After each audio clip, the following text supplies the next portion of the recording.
following is a presentation of the iRacing Esports Network.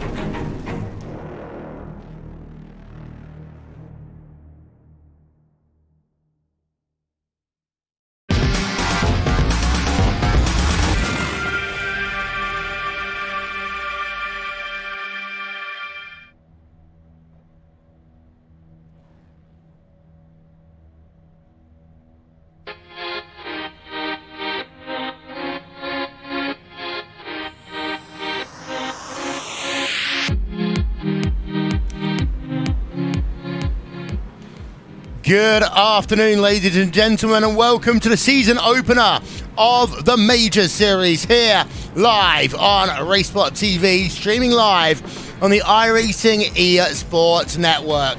We do apologise for the slight delay in getting going this afternoon, but the drivers are behind the iRacing first safety car, and just after the completion of the 24 hours of Daytona, we now have 2.4 hours worth of racing here in the Major Series. It's Will Vincent along with Connery Maddock for the first hour and a half, as well as Cameron Walsh. So, we're going to get that ticker running along the top of your screen. It is sunset here at Daytona Beach, Florida.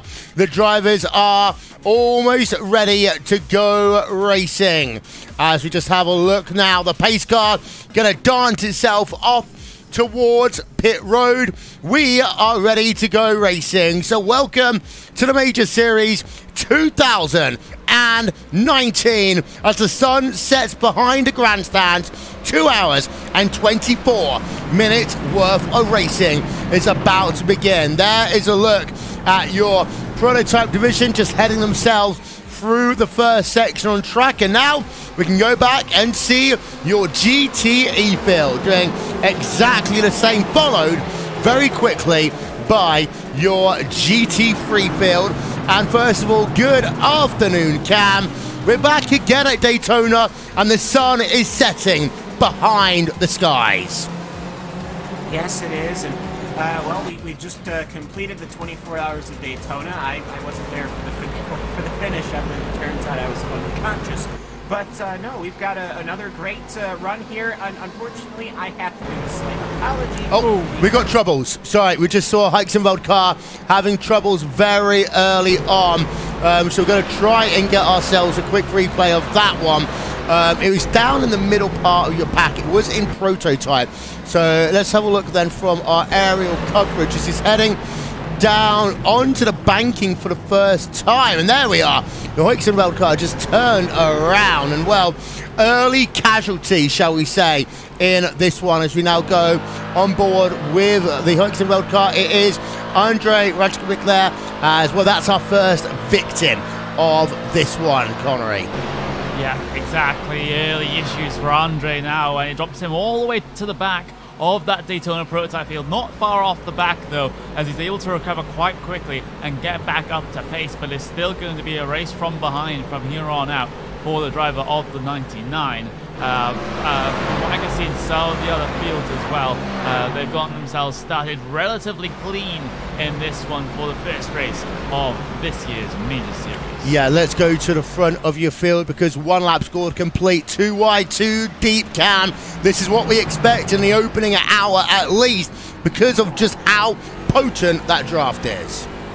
Yeah, absolutely, and that Heisenfeld machine having already taken a position away from Claude Belval in that Can-Am Racing Daytona prototype. Good racing in GTE, good race, as I did notice a Porsche deciding to take how would we say, a dirt rally, perhaps, line through the International Horseshoe. Lyndon Swaby, the number 100 machine, but of Kinetic, but they worked it all out. And as I was saying, I do have to apologize for everybody because I thought that this was a classic race. I can tell you that these are not GTP and GTO cars racing around. No, they're not. As we will get live timing and scoring up for you in just one moment's time. So, in terms of this event, of course, we've had a look at the GT E-Field. We're going on board right now with a driver that's Jerome Kaiser. We know him. Yeah. We know him. We worked with him, of course, at the Porsche Sim Racing Summit, Conway, but in the Audi R8 LMS car, just heading himself down towards, and you can just see the sunset as well, towards the bus stop. Yeah, exactly. Piloting now the RALMS, and Jerome Kaiser, of course, was the lead race administrator, race steward for the Porsche Sim Racing Summit. So we definitely know Jerome Kaiser very, very well. We know his sim racing stewarding's up to scratch, but his racing, that still remains to be seen here in the Major Series. Currently running in P number 6 here in class in that GT3 field. So running relatively well at this early stage. Everyone has been very, very calm and surprisingly calm this early on, considering it's only I guess I'm just going to say only 2.5-hour event at this point, considering what we've just had to go through. Yeah, indeed, as we now have a look ourselves on board with Christian Rose, Ferrari GTE 07 car, the front of the field, dominated by Ferraris, Cam. We saw this in the 24 hours, but right now we've got 3 club CQR drivers, 1, 2, and 3 in GTE. David Baker leading the way, Christian Rose in second, Jamie Rushworth in third place, all CQR club. Yeah, and David Baker is all warmed up. I mean, he was in the CQR car that was racing in the first split in the 24 hours of Daytona. So it's great to see him here now as well. And you're going to have to peek your eyes just a little bit back before you get to Ashley Blake Hood. That is your first running Porsche, which we didn't get to see many of those at the Daytona 24 hours, but here in the Major Series, as it's just enough time as Mikey Grenz in that V-Apex machine wants to get around the outside. Not going to happen going into the bus stop. And I will say it's good to see everybody having a degree of patience. Yes, patience is the order of the game, even though, as Connery just said a moment ago, you know, it is going to be a little bit more intense, as we got at the front of your field, a lot of intense racing. And we've got a car turned around as well. That is in your prototype field. Just trying to look back to see who that was. That was Dave Walsh, and that's an incident down at turn number 1. Replay for this one going to come up now into... realistically, it's turn 2 more than it was in turn 1. Scoopsy Potatoes turned around there, Connery, and right now to the rear of your prototype field. Yeah, pretty much contact with the car in front of him just as he was trying to wrestle an inside line away from, I think it was one of the Kinetic Racing cars ahead of him. There's Rajkovic there further back in the prototype field, who also had some earlier issues. So he's going to get some company here in this one. Gabriel Rusto, here comes the challenge maybe for the race lead over Joshua Wolf, who is currently leading this one in the Corvette C70 Daytona prototype class. And down into the bus stop they will go. So I'm going to conjecture that we're going to see a very similar situation here in this full 2.5-hour event as we saw in the last hours of the RS Daytona 24. It's a case of sizing up where you can get that run off the corner and get the pass safely complete, and try to prevent that pass back, that sometimes inevitable pass back.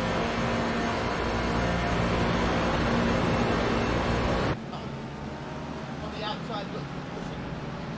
Reach up, alongside that front. No. Hold on.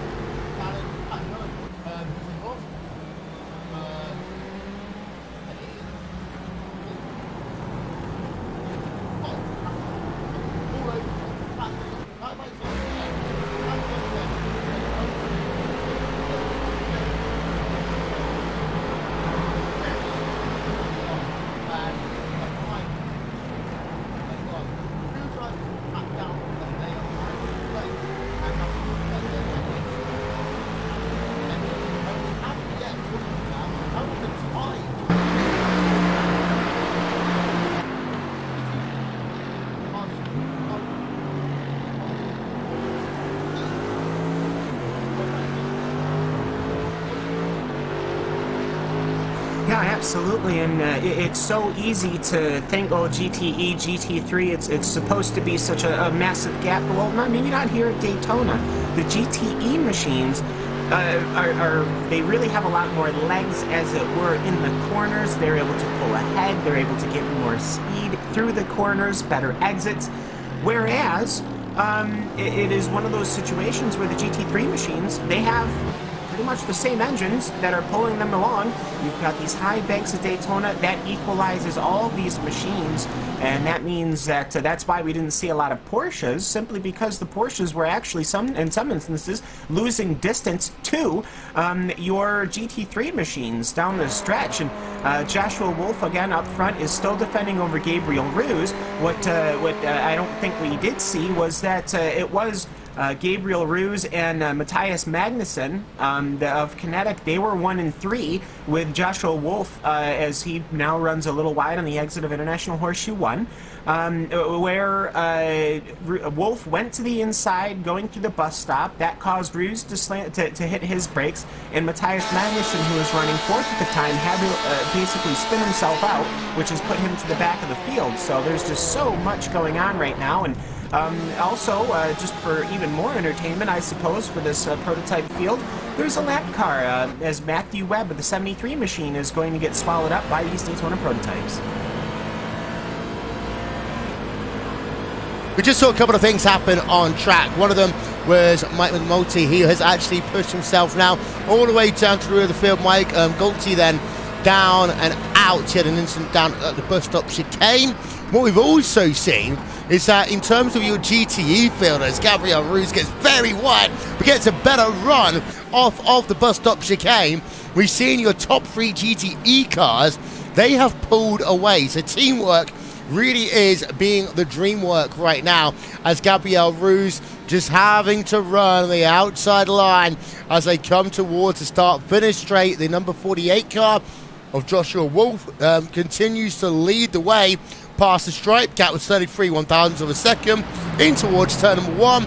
Joshua Wolf able to hold on for the time being, as there's more action going on behind. That is the number 72 machine of Darwin Mint, as well as Chris Santiso. They are involved in battles. Everything is going on track. We're trying to keep you up to date with as much action as possible. But come on, let's go back to what I mentioned a moment ago about GTE. Your top 3 drivers, all the same team, Club CQR. They've been able to pull out an advantage. Consequently, they've got 2.7 over P4. Teammates working together. Yeah, that is a really, really important point, especially at what is basically a draft track in Daytona. Just, take the infield out of the equation just for a moment.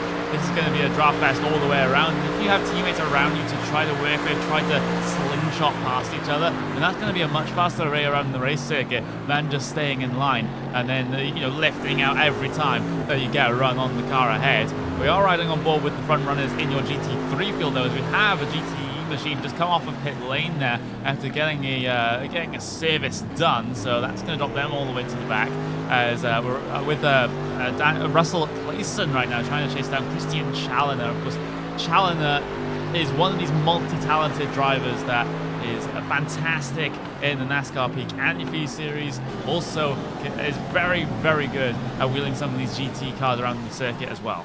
Side by side once again, and this time is the inside line will go to Gabriel Roos. Can he hold the inside line and take the race lead away? The answer to that question is yes, he most certainly can for the time being. He did go a little bit wide on the exit of turn number 2, but now they all come back into line into the International Horseshoe, and now he has got that one done, and he is pulling away for the time being. We've got more side-by-side battles going on behind in class. That is Aldis in the number 666 car, and it's going side-by-side with Eric Mickey, as they've been going at it for the last couple of corners now. But as I said before, you have to kind of get into line once you go down into the kink.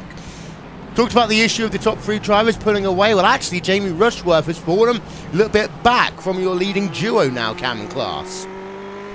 Yeah, most certainly, and it's one of those constant situations where you're trying to hold on to the people in front and keep the people behind you, as this lead battle just continues to persist, as Roos now on the inside, or the outside, Joshua Wolf on the inside, going through the bus stop. It's been interesting. We never really seem to see any action on the bus stop, at least at in the 24 hours that the time that I was watching. Yet these guys they just seem to really want to make the passes work.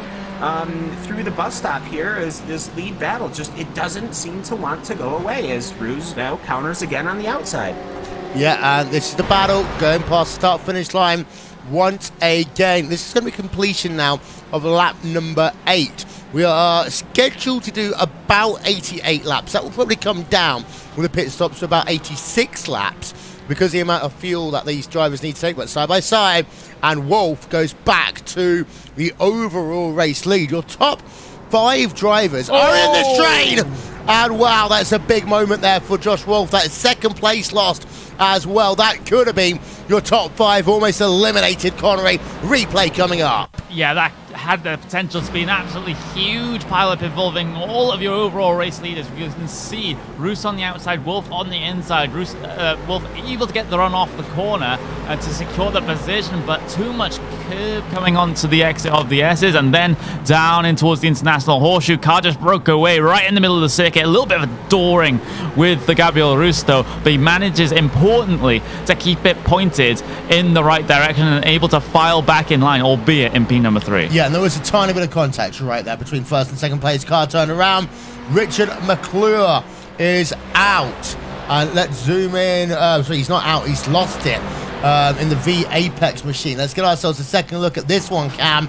So much action going on. We know action is heavy here at Daytona. This one is down into turn number 6 for Richard McClure, and he's falling to the rear now of your prototype field.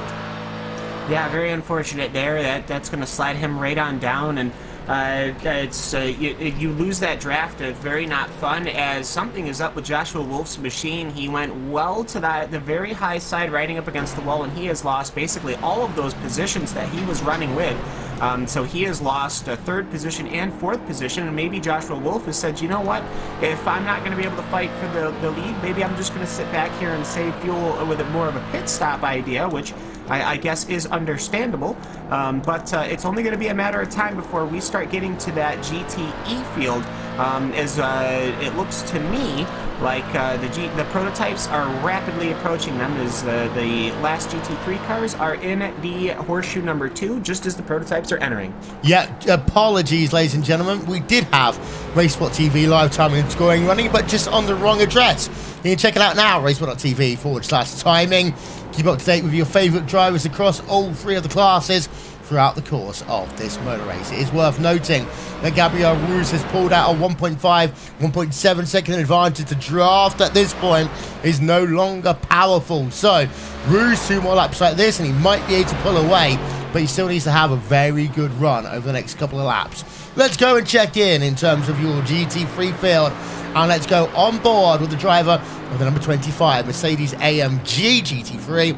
That is John Paquin. He's a driver, Connery, who for many years was one of the top drivers in the iRacing IndyCar series, of course now known as the NTT IndyCar series, and he made a transition a couple of years ago, got bored of running IndyCars, quite frankly, and now is running a lot of the GT races of things like the majors. Yeah, it has been a while since I've seen his name on the iRacing broadcast. Of course, I'm not on the usual commentary team for this series, but he seems to be running very, very well in his GT3 machine at this moment in time, keeping the leaders very honest of Christian Challoner and Russell Clayson as well. So he's keeping himself within the thick of things here in these early stages, and it's not the case in the GT3 fields like it is in the prototypes right now, where the leader is starting to break away. These guys are still all very much together.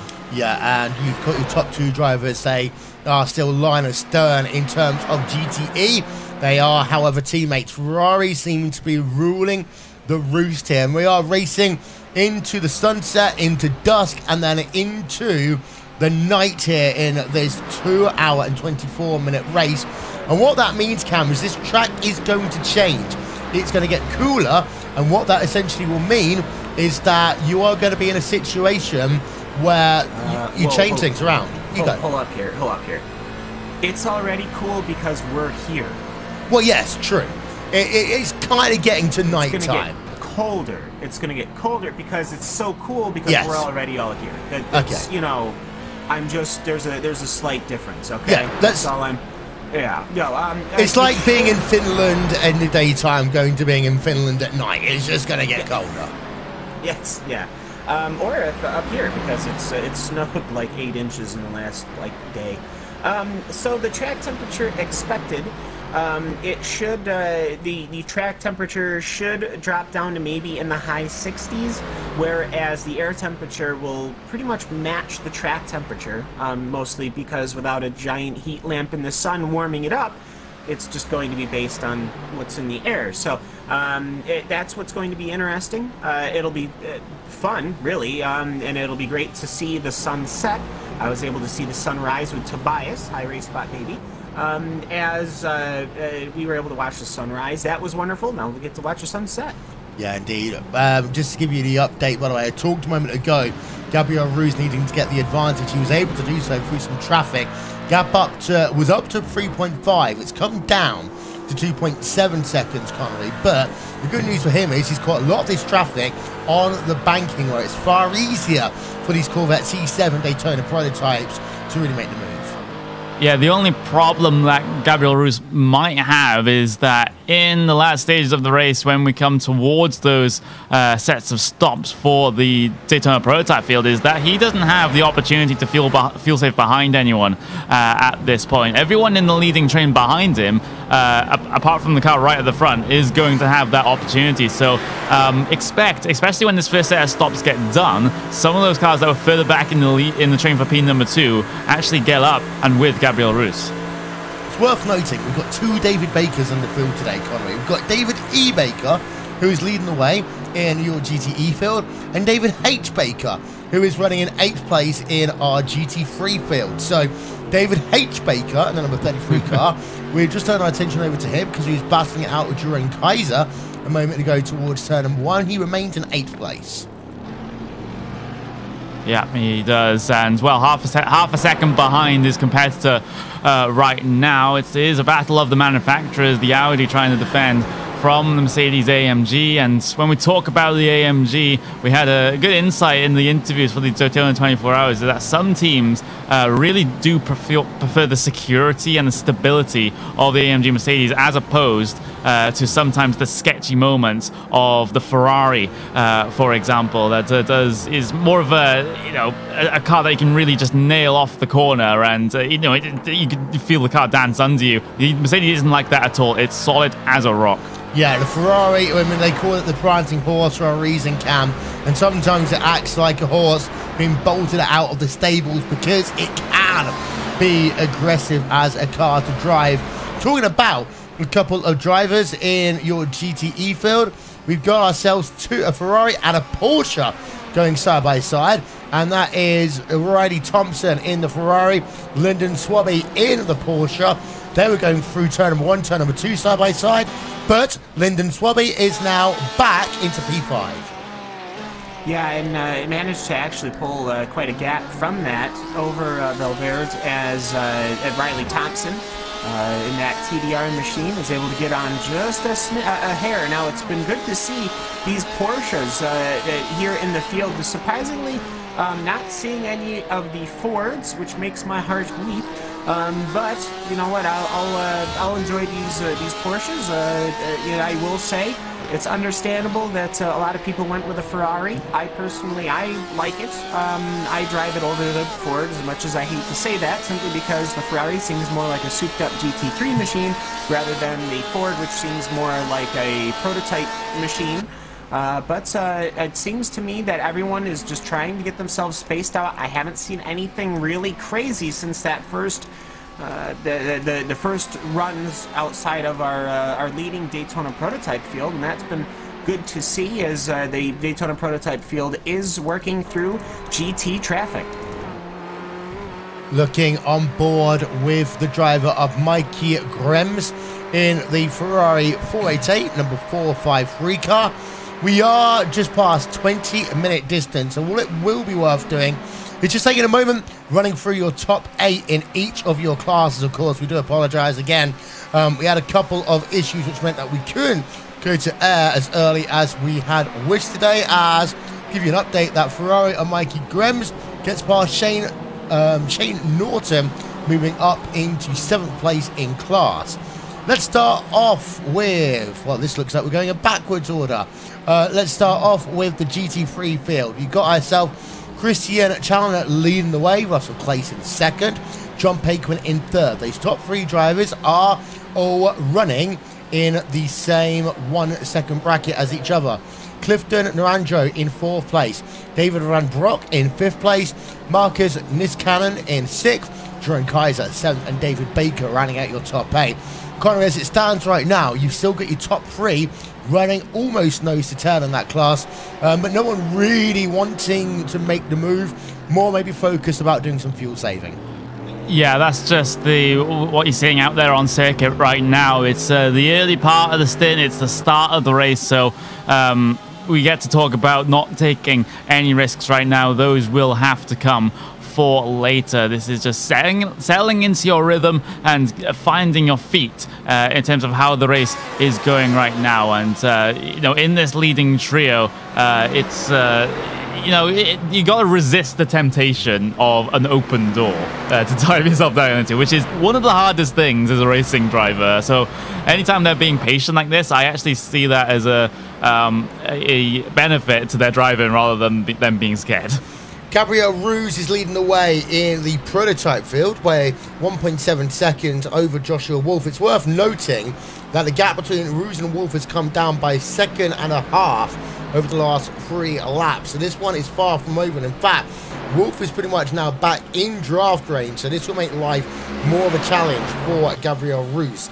Diego Merlo in 3rd place in class, Chris Santiso in the 4th position, Timo Doika in 5th place, Pete Howard in 6th, Eric Mickey in 7th, and Matthias Magnusson in P number 8. And Cam, we talk about that 1.5 second bracket. Because the straight is so long, I say the straight, the oval flat out portion is so long here at Daytona, 1.5 you can still catch the back end of the draft. Yes, and as I was watching Diego Melro, Timu Toika, Fat Timu, has bulged his way up into 4th position, and Chris Santiso is not a happy camper about it. He's flashing his headlights there as they have to get way on the binders, and they almost split around a Ferrari. But yeah, Timu Toika dove right to the inside through International Horseshoe, and I think might have even done some door banging. So if you're wondering where Timu Toika is, he's sitting there. He's now moved up into 4th position. But yes, it's the draft. It can affect so much simply because if you look at say Diego Melro, he's having to switch lanes to go from the inside of one GT3 car to the outside of the David Van Broek Boostad Motorsport machine to then the bus stop. What happens a lot is that, yeah, you might have lost the draft of a Daytona prototype, but you're going to get that draft of a GT3 machine or a GTE machine, which allows you to start closing on that Daytona prototype. That's what makes it so entertaining and so interesting, because you don't really get this anywhere else. We don't really race rovals in sports cars, at least to this degree, and that's what makes it so exciting. Yeah, they've done once or twice in the IMSA series, or whatever it used to be known as before that, the American Le Mans series. We did show you the top 8 in terms of your GTE class. Just to give you an update on that one, David Baker leads by just almost a second now over Christian Rose. Jamie Rushworth third. Worth noting, all 3 of those drivers are from the same team. So 1, 2, 3 for CQR Club right now. 4th place, Lyndon Swabby. 5th place is Riley Thompson. Yal Valverde in 6th place, Mikey Grems in 7th, and David White rounds out your top 8. As the light just come on my desk, that almost blinded me for a moment there. So we are just, actually, what's worth noting is Gabriel Ruse at the front of your field, Connery, has got that gap back up now to 2.8 seconds. And again, he's been lucky. He's caught a lot of traffic on the banking here. Now, this saves him about half a second per car getting through it. Yeah, exactly, and that is a really, really important timing matter for Ruse as to when he hits the traffic, and he'll even get the one ahead in the correct place as well. You know, I thought there was a car off on the side of the road there, but I think my eyes were deceiving me with the little bit of lighting artifacts. But Gabriel Roos, again, catching the traffic in the exact right place they need to catch it. Around the outside of turn number 3 and 4, not impeded at all coming down into the bus stop that time, whereas the same could not be said, perhaps, for some of the further back prototypes that did catch it through there. Yeah. As we're having a look through one or two of them, the gaps have spread out a little bit, but we've still got a good one as we go on board with Matthias Magnussen right now. Eric Mickey is just ahead, as we can see. The two drivers going side by side towards the start-finish line. You've got yourself a big number of drivers in this event today. We started off with 50 of them, of which they are all running, albeit some are already multiple laps down. Matthias Magnussen not able to get that pass done over Eric Mickey, and they stay where they are. Let's go back though to GT3 Cam, because we've had a bit of a breakaway. Christian Challenger. We've had a bit of a loop-de-loop by the 100 machine, the Kinetic Racing Lyndon Swaby machine, which was running in 4th position. And, well, understandably, it's on the exits of the inner road course, as it were, and you can see this all the time with mid-engine cars, especially, such as the Audi. So you put the engine a little bit further back, and understandably, the butt ends up sliding out, and he did end up taking some damage from a Ferrari. Yeah, we've also got Mickey Grahams versus João Valverde then. That is for P number 5 on track. But to go back to the point I was about to make to you, Cam, in terms of GT3, we now have a gap of 1.5 between Christian Challenger and Russell Clayson, as we also keep an eye out on this GTE battle, P number 5. Yeah, most certainly, and it's as they're going side by side past the start-finish stripe. For Christian Challenger, I have a feeling that maybe perhaps that was some assistance perhaps by when that Daytona prototype field came through. They're going side by side through corner number 1 is Mickey Grahams running that outside line. He'll end up having a slot in now in behind, yielding that position. Okay, yeah, sorry, he took about like 10.5 seconds, so despite the fact that it only takes 1 second to get to that corner to decide if he was going to attack or not. But to talk about the GT3s, I think the Daytona prototypes really assisted Christian Challenger in that. But I will say for Russell Clayson, he is finding himself all sorts of covered by John Paquin.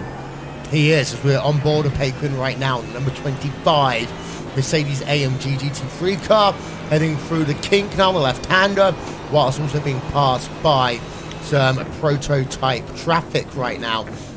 No, Siri, that was not a reason for you to start working on my watch. Paquin has actually dropped back as a consequence of this traffic, catching him at the wrong point, but also I think that he just saw how aggressive, that's exactly what I mean, Connery, how aggressive the prototype traffic was.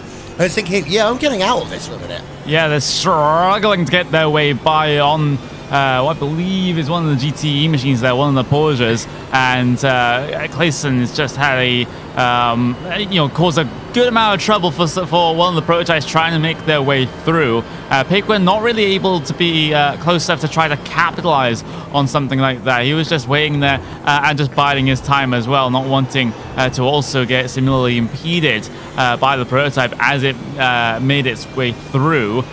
So up on towards NASCAR bank in turn 3 and 4 for these guys. That gap will extend a little bit between Clayson and Paquin at this stage, and more importantly perhaps is now the gap between Challenger and Clayson, because Challenger has got himself a decent margin as well.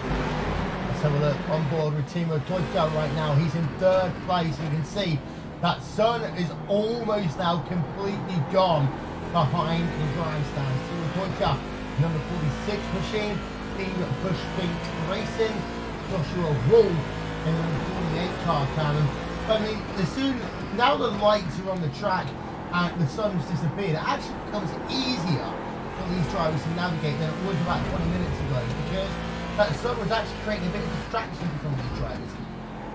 It certainly can, as I did see John Roberts, who was trying to pass Lyndon Swaby, end up looping it on the exit of 1, but it is, with the sun going down, it makes it a little bit easier now, but a little more difficult in the future, because it will end up getting to be that point where you start losing your what's the best way I can say, your outward sense, because the daylight's gone and you're just driving by your headlights. Now, of course, during the oval, the overhead lighting is such good that you don't even need headlights. That's why the stock cars can race at night. So it's not that bad, but it's that infield that you really start losing your points of apex, where you really have to start trusting the car and trusting the go-throughs, which means that for a lot of these drivers, which I'm sure they've ran in the Daytona 24 Hours, so I'm sure it'll be no problem for them.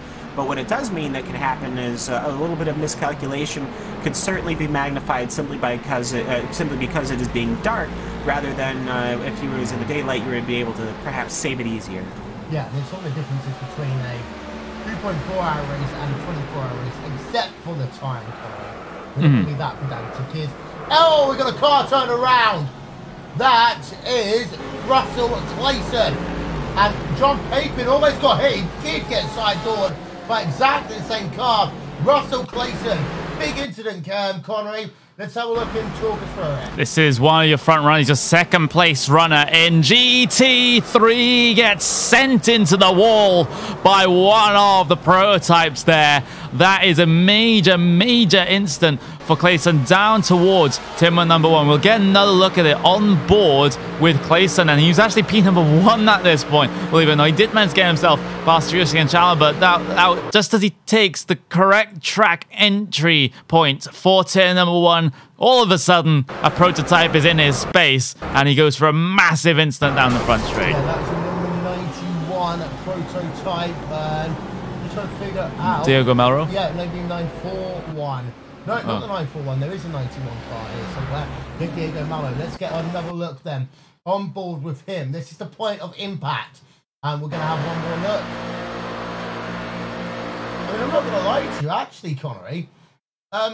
We'll take away this graphic just so we can see it clear. The point of impact, where else can Mello go? Yeah, that is the huge question. It's you know, it did happen very, very quickly, and I would say it's more of a miscommunication between the two cars more than anything else, as we will return to the live pictures. But you know, Clayson, Melro, both getting huge amounts of damage off of that one. Gabriel Roos has actually brought the car on towards the lane for the first time in this event, and that is going to be a scheduled stop for Gabriel Roos, as has happened in a couple of... Actually, he is going to be the first scheduled stop here in the entire LMP1 field, and that's because he was running on his own at the front using the maximum amount of fuel possible, and now he's going to file out back in traffic. Yeah, Timo Toika has closed up to the rear of Joshua Wolf, and this is the gap. It's half a second between them as they enter the real nighttime phase of this event. We're about half an hour, just over half an hour into this one as it stands right now, and you can see the sun is pretty much all but gone behind the grandstand. And what it does is it makes the Sunoco sign just look like a little bit more bright as they work through NASCAR turn number 3 and forward cam in towards the exit of NASCAR turn 4. And let's see, anyone coming on towards pit road? No. No, not at all. And so Timo Toika is, of course, your race leader, as it were, but Joshua Wolf, actually, I lied, has gotten past Timo Toika. So Wolf has now resumed his lead after this pack is pretty much split up now, with the pit cycle starting for these Daytona prototypes. I think it's pretty smart. Come in early, do your short one first, then you can just get yourself sorted. I'm not sure if anyone is going to try to do a two-stopper, but it certainly is, I think, on the table. If you're good enough on fuel, I would just want to do 3 safer stops. That's just me.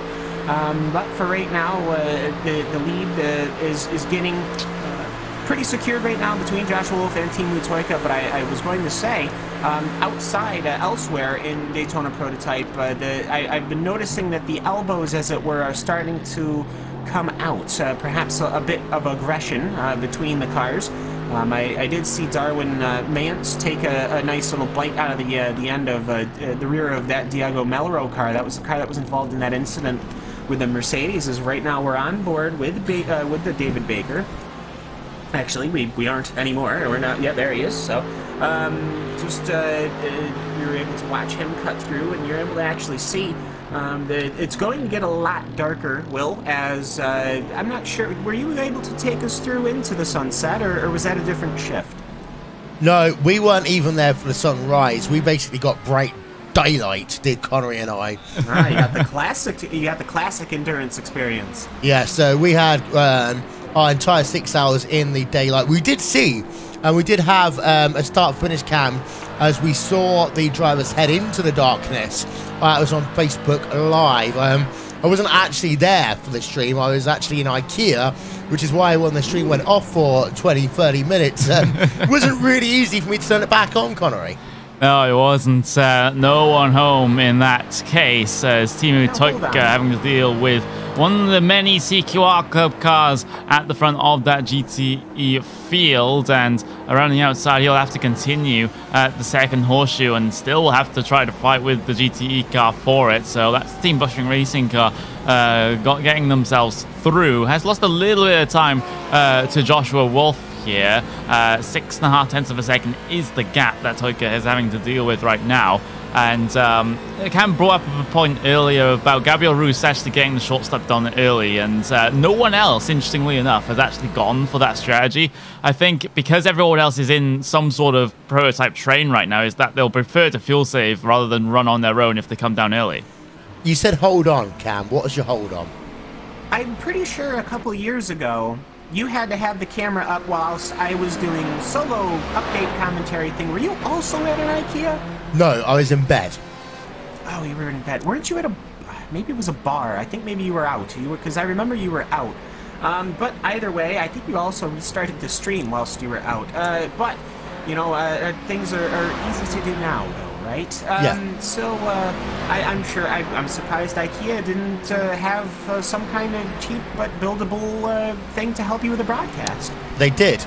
We bought a brand new table for the 4K monitor, which has been delivered literally whilst Connery and I were on air. We probably heard, because let's be honest, Connery, that kind of doorbell is pretty loud. Yeah, it is. We had a delivery live on air of a new 4K monitor for Mr. Will Vincent, and that will be put to very good use pretty soon, is all that we can say, as Michael Lane hits the pit lane. Yeah, it would have been set up in the next 20 minutes or so. However, I kind of got asked very last minute to cover in commentary here today.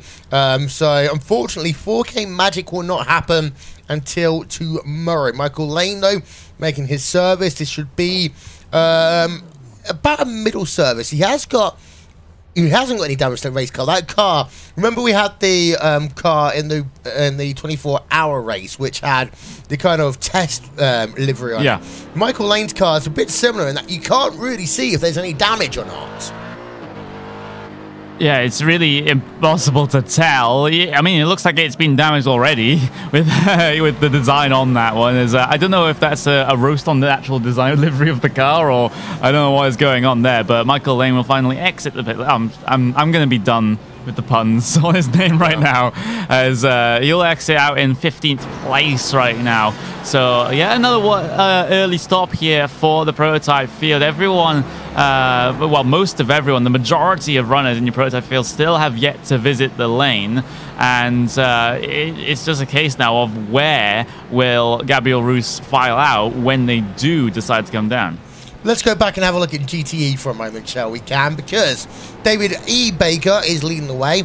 He's actually got the gap up now to 1.3 seconds over his teammate, Christian Rose. And, well, it did the early thing of getting away, pulling away. And all of a sudden, Baker's like, okay, I've done my hard work of keeping you guys behind me and helping pull you around the racetrack.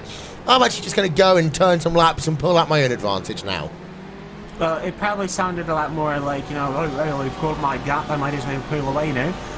Because I think is he Scottish? I think is David Baker Scottish? No, all right. That was not a good Scottish accent. No, obviously, I know, I'm aware. I did it without practicing, and even if I did practice, it'd still be hot garbage.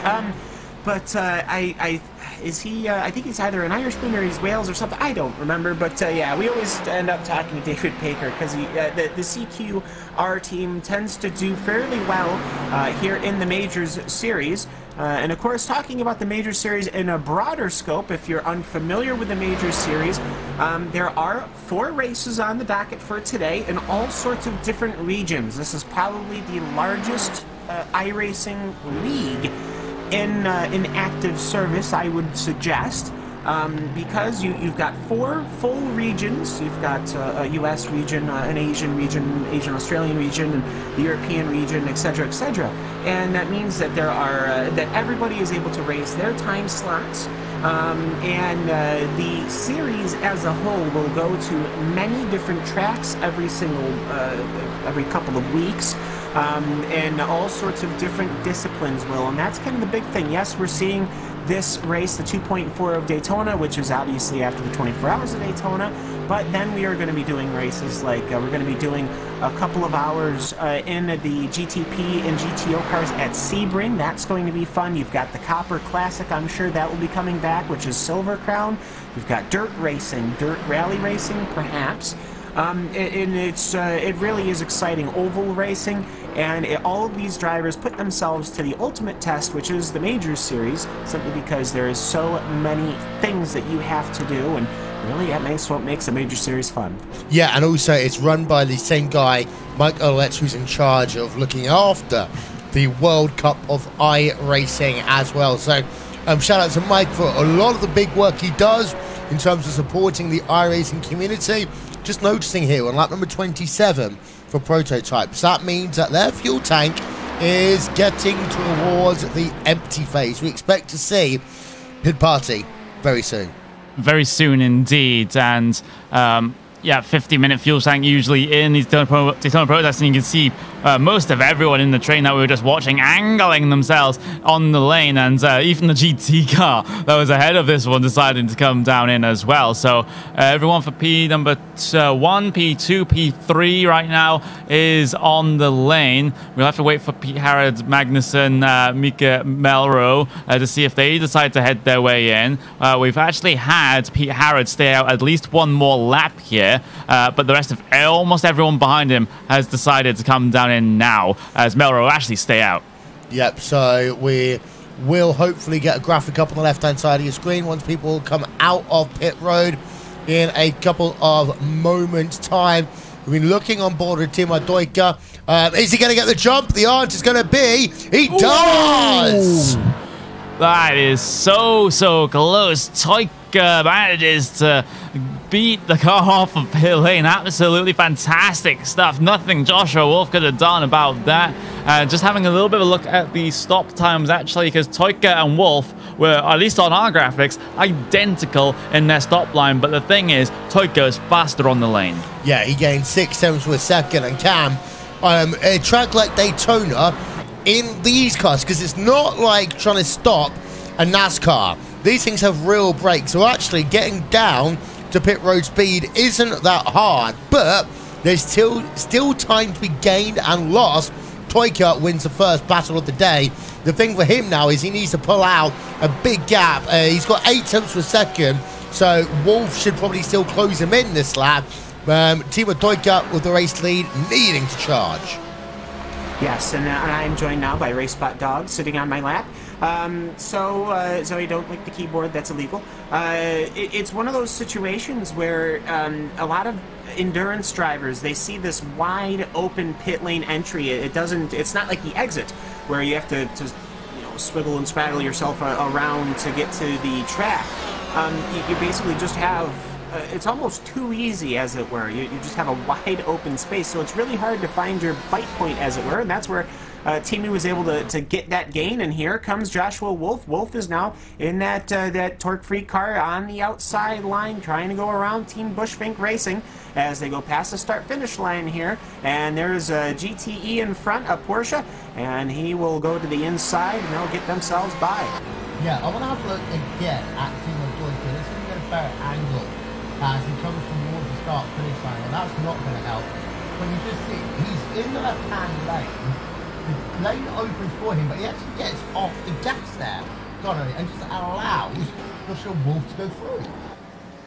Yeah, very interesting decision there for Toika, and You could see maybe perhaps he saw the danger with the GT car on the outside that might have caused a good couple of issues. We have had someone have a very short stop in your Daytona prototype field. That is excuse me, going to be the car of, well, it is the car of Trevor Varosky at the front of the field, and he only stopped in his pit box for 9 seconds there. So is that a combination of taking no tires but also taking the short fuel stint at the same time? Cam? Well, it is, I don't think that he came in to get the car repaired at all. He brought himself down the lane quite a while ago, back on lap 27 perhaps. But either way, he has come on through. So Vravorsky is now, of course, in the third position with Pete Herod and Diego Melero first and second. Nice. So Trevor might be trying to work his way through as far as strategy to get himself up in that Grizzly machine.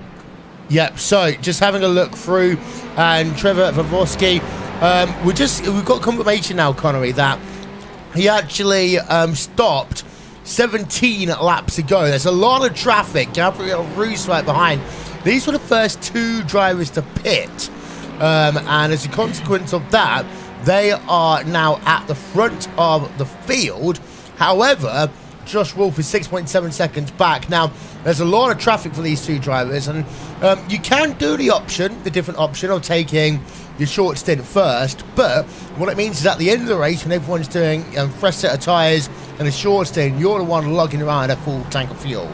Yeah, exactly. It's getting pretty late in the day here for us at RaceSpotTV, and of course for the drivers out there as well. Some of these guys may have even competed in the 24 hours of Daytona, so they're really feeling the effects of fatigue, same as us here in the commentary booth. But right now, as they'll decide to go side by side with the GT car around the outside, coming through the exit of the NASCAR Turn 1 and 2 section. Still watching Timu Toitko. We're actually right on board with him because the gap has come down to 1.5 tenths of a second into the bus stop, and a bus stop is really one of those sections where you can really quote-unquote abuse the track limits there. You can get a 1x without getting a slowdown penalty by cutting the curb a little bit too fine. So that is the strategy that a lot of drivers use around here to get those hot laps in.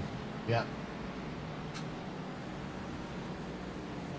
That awkward moment, because I'm using a headset all of a sudden instead of a normally directional way. I actually just started talking to Connery as if I was talking to the person sat next to me. Cam, let's go back and have a look in GT3 for a moment, because the gap between John Paquin and Christian Challoner is about 8 seconds on track right now. That it is, as Race Spot Dog is now cleaning me. So I really hope that my microphone is not picking that up, but yet I know that it is good enough that yes, that's exactly what's happening. Anyways, so John Paquin, he has managed to grill this gap over Clifton Naranjo, which has been to not only his benefit where he doesn't have the pressure, but honestly I think he's maybe doing lap times that are not only equal but perhaps a little bit faster than Christian Challoner. Now last lap it wasn't as so, but what he can do now is just really focus on getting those lap times down, finding yourself the proper draft patterns, and really working yourself through the run. I really think that John Paquin still has an opportunity to catch Christian Challoner, especially once you start talking about pit stops. Indeed so, and we are getting close to the end of our first hour here of this 2.4 hour race on the iRacing Esports Network. And well, if you have not yet hit that subscribe button, now is your opportunity to do so. Don't forget, you can subscribe to the iRacing Esports Network now. Just visit youtube.com/iRacing Esports Network. And that now is rather loud. I do apologize, but hit the notifications button as well. Check ourselves out and see, well, there's so much great racing going on. You got ourselves, you got Apex Racing TV, SimSpeed Broadcasting, LSR TV. I've forgotten half them already, Connery, but you know what I mean. Yeah, exactly. So much sim racing from so many sources here on the iRacing Esports Network, and there is, you don't have to look very far to find your fix of sim racing here on the Esports Network. And well, in this major series so far, it has been a rather calm affair at the start of the event. 32 laps in, about an hour and 30 minutes to go in this one. And the first set of stops, at least for your Daytona prototypes, have happened. We're still waiting on the GTEs and on the GT3s as well, which will be coming down by my calculations within the next 10 to 12 minutes. Yeah, having a look at the battle for 4th place in your GTE field, and just noticing the fact that lap number 29:30, Mikey Grahams has lost a bit of time. He's been trying to close up Riley Thompson, but if you're doing the full hour and you're abusing the tyres, knowing the fact it's a shorter race, Connery, then you end up in a situation where you just push wide once, either the bus stop chicane or at turn number 1, you lose a bit of time. But actually, Grems is coming on towards pit road. Yeah, exactly. And in normal circumstances, you'll call this a little early, but not if you're trying to get this into equal stints if you're a GTE runner. So stopped in his box is Mikey Grahams right now, having to wait for that fuel to go in first, and then if he opts to take them, the tires will go on to that car. Up to a 15-second stop already, so we'll just have to wait a couple of moments more to see what the decision is here for Mikey Grahams. He is all alone on that pit lane right now, and it looks to be a pretty long stop here. So Grahams has taken the initiative early on, dropped himself back down. No tire call though for Grahams. That is just fuel with 33 seconds on the stop. Yeah, so he pulls that car back out onto track. 55 minutes of this race scored complete. 52.8 second pit stop. So that's a nice milestone for us to test the rest of your GTE field through. And let's go back though to your leader in class. This is David Baker. He's got himself a 2.7 second advantage now over his teammate. He's behind the GT3 car, and this is the thing actually, Connery. Compared to when a prototype's overtaking the GT car, there's not much difference, as actually Baker's going to peel off on towards pit road. Yeah, he is. So again, trying to split these into roughly equal thirds here for the strategy in GTEs. At least that's what some of these drivers are opting for, as David Baker brings it in. Same with Jamie Rushworth there in the back of shot, and same with the car of, actually that is a GT3 machine bringing it down on in as well. So you know, the GT3s and the GTEs going for a similar strategy here, which makes a ton of sense because they last around about the same amount of time on the fuel. Yep, Christian Rose has come back out on to... Well, that's not right. He's showing him has come back on track. He's not made a pit stop yet. David Baker should be the first driver to come out of pit road off this duo in just 1 moment's time. So we'll keep an eye out on that one. And he's out for 34.5 seconds. People around him, let's see what they do. Jamie Rushworth, 34.3. Riley Thompson is going to come out of pit road, and his time is going to be 34.5. So Baker is the first one to come out of this duo or trio. What's going on, Cam? Well, so I mean I have the mixer feed, which is the production feed, which is a wonderful way to do things. It was slightly behind the TeamSpeak window that I had because we're not really using TeamSpeak. And in trying to bring it to the forefront, I have actually hit the X button on iRacing. Congratulations. Well done, Cam. Thank you. I deserve a well-done cake. Darren Ment just moving himself up into 8th place here, as we are almost at the conclusion of our first hour here on the iRacing Esports Network. Most of your fielders come in now in terms of GTE. We've got a couple of stragglers still to go. Christian Rose is going to come in. He's going to make his service. We expect Yao Valverde to do exactly the same, Connery. Yes, we will. So we'll have to see exactly when that happens. Yes, Christian Rose stopped in his pit box right now. No ruses going on in terms of the graphics. This time he's legitimately on the lane, and it's going to be perhaps a similar stop time to some of the others that have come down onto his lane. Around about 33 seconds is what we were looking at. Yo Valverde indeed does decide to hit the lane with a visitation from one of the prototypes as well. So pit lane starting to get some action right now. We see another GT car coming down in as well. That's going to be David E. Baker as finally Christian Rose. There we go. Christian Challoner. There we go. That's your leader in GT3s. And now there's going to be a gaggle of GT3s deciding to hit the lane now as your leaders come in. Yeah, Christian Challoner on pit road. John Paquin is on pit road.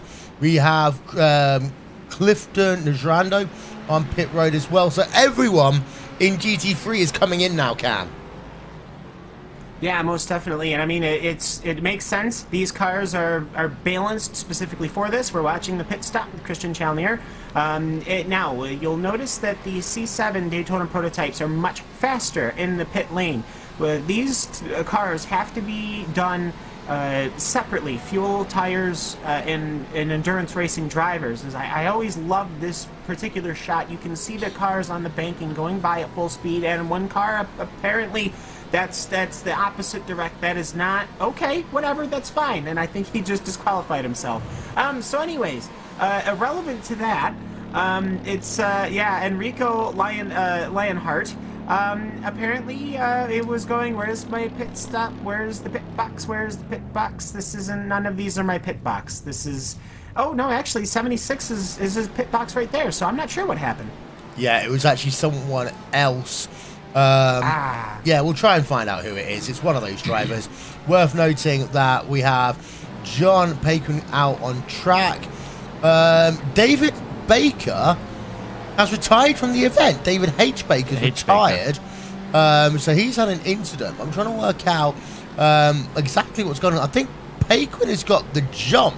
He has got the jump. He's saying his short stint here. So Paquin will put himself into the lead of the class once everything's sorted out here. This is showing David H. Baker in first because he has had to take a tow back to pit lane by the looks of things. We'll see if we can get ourselves a replay of that one quickly.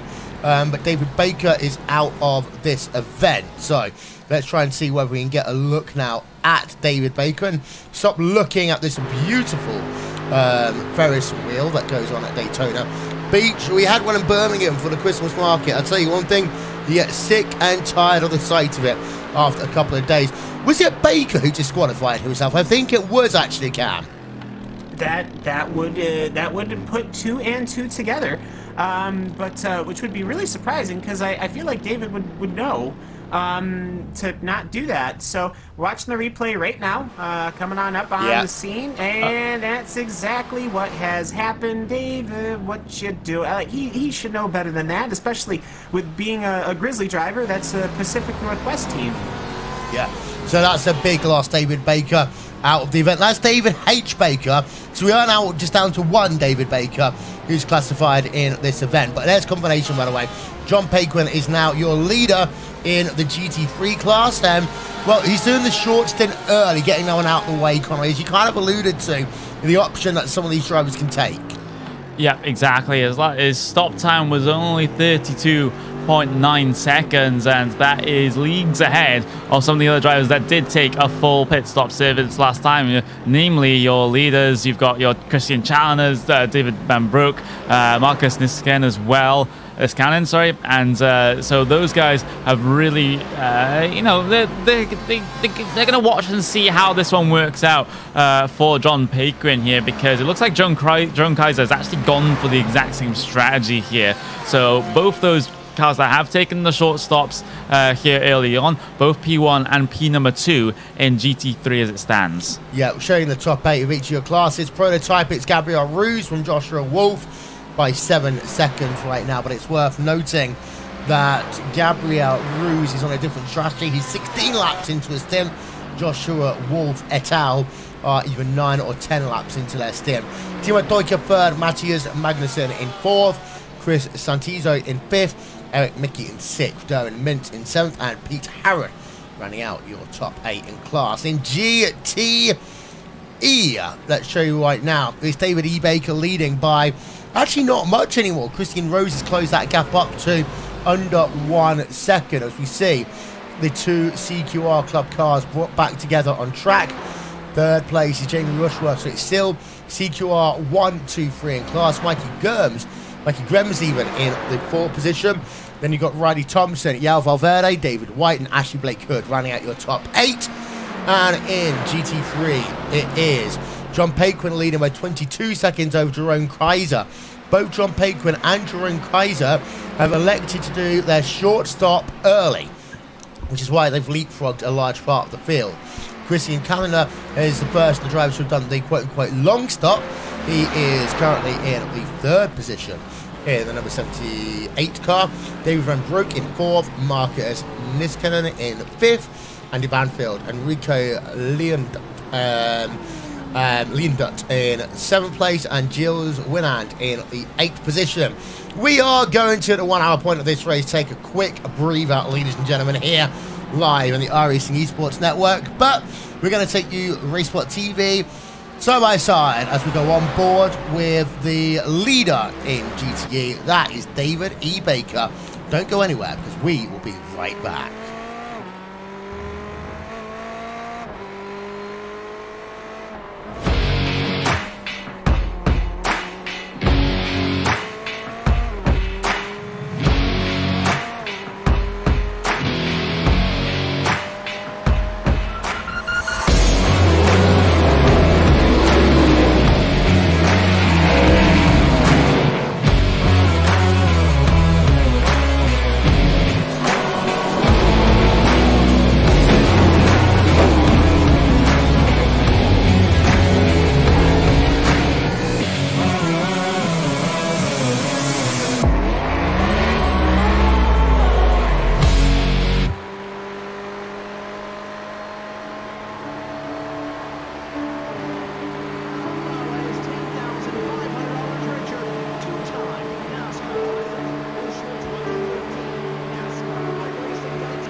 To the front bumper, and he hits him again now.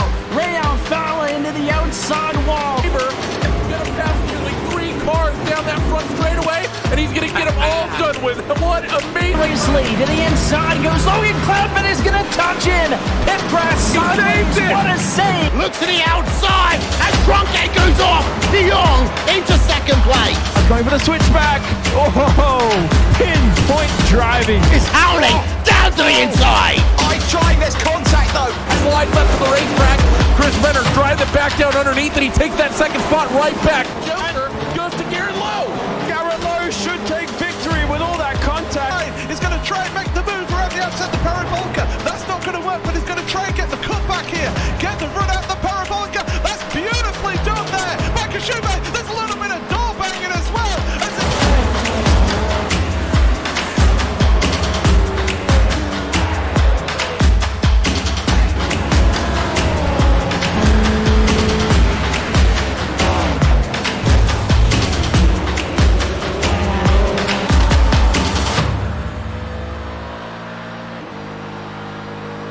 Welcome back, ladies and gentlemen, to the iRacing Esports Network. Welcome back to the Major Series. Welcome back to the 2.4 hours of Daytona. I mean, someone had said early on that we must be sick and tired of seeing Daytona now. The thing is, of course, Connor, you and I haven't actually seen it in the dark, so this is a bit of a new experience for us. I mean, I caught a little bit of the broadcast as we were waking up this morning, just as the sunset, the sunrise, excuse me, was starting to happen on the latter part of Cam's portion of the broadcast. And yeah, right, I haven't really seen it in this video. Of course, we were very used to seeing this last year when it was run entirely in the night, but thankfully, iRacing Transmissions have arrived, so it won't be like this permanently in those 24-hour events. But yeah, I mean, if people think we're tired of Daytona, imagine what the drivers must be feeling like. It's a bit like Indianapolis. I will say one thing, actually, a lot of drivers, you know, will focus a lot on this racetrack because it's the first big event of the year. But actually, for many drivers, this is the only time they will see Daytona. And after they finish this race, or after they finish the 24 hours, they're like, yeah, I don't want to see that for a while. A lot of people have the same opinion about Le Mans. It's great for the 24 hours. The same for the Indy 500. But actually, after that, you know, you kind of get sick and tired of seeing the Indianapolis Motor Speedway in June, shall we say. We've been having a look at a couple of battles on track. Let's go and have a look at one right now. This is Riley Thompson and Mikey Grems as we are looking on board right now. Of course, one of the interesting things is, Cam, is, yeah, they are going to stay at this strict track because the next major event is the Daytona 500. Yeah, it's not even like a Daytona 250 or anything like that. It is the full-fledged Daytona 500. It's one of the longest races in the Major Series, obviously outside of the special event long races. Yeah, so and I think what the most exciting thing is that with the Major Series is it's going to be all these same drivers, all these same teams, and it's going to be right here on the actual super speedway. And it is that however will not be going into the night. That would be, I mean, that would be fun, but no, that wouldn't be happening. But I think that's probably what I really like about the Major Series is that you have this oval, then to road course, then to oval, then to road course dichotomy. I have the schedule in front of me.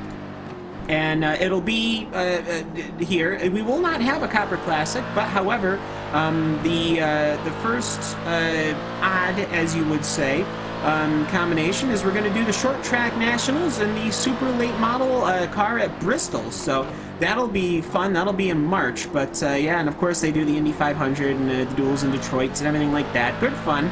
But I have to say, it is fun to see the sports car opening for the Major Series and then the oval opening, and it both takes place here at Daytona. It does indeed. We've been having a look at the battle going on, Connor. This is for 6th place in your prototype class. This is Eric Mickey versus Darwin Mint in the Corvette C7 Daytona prototype.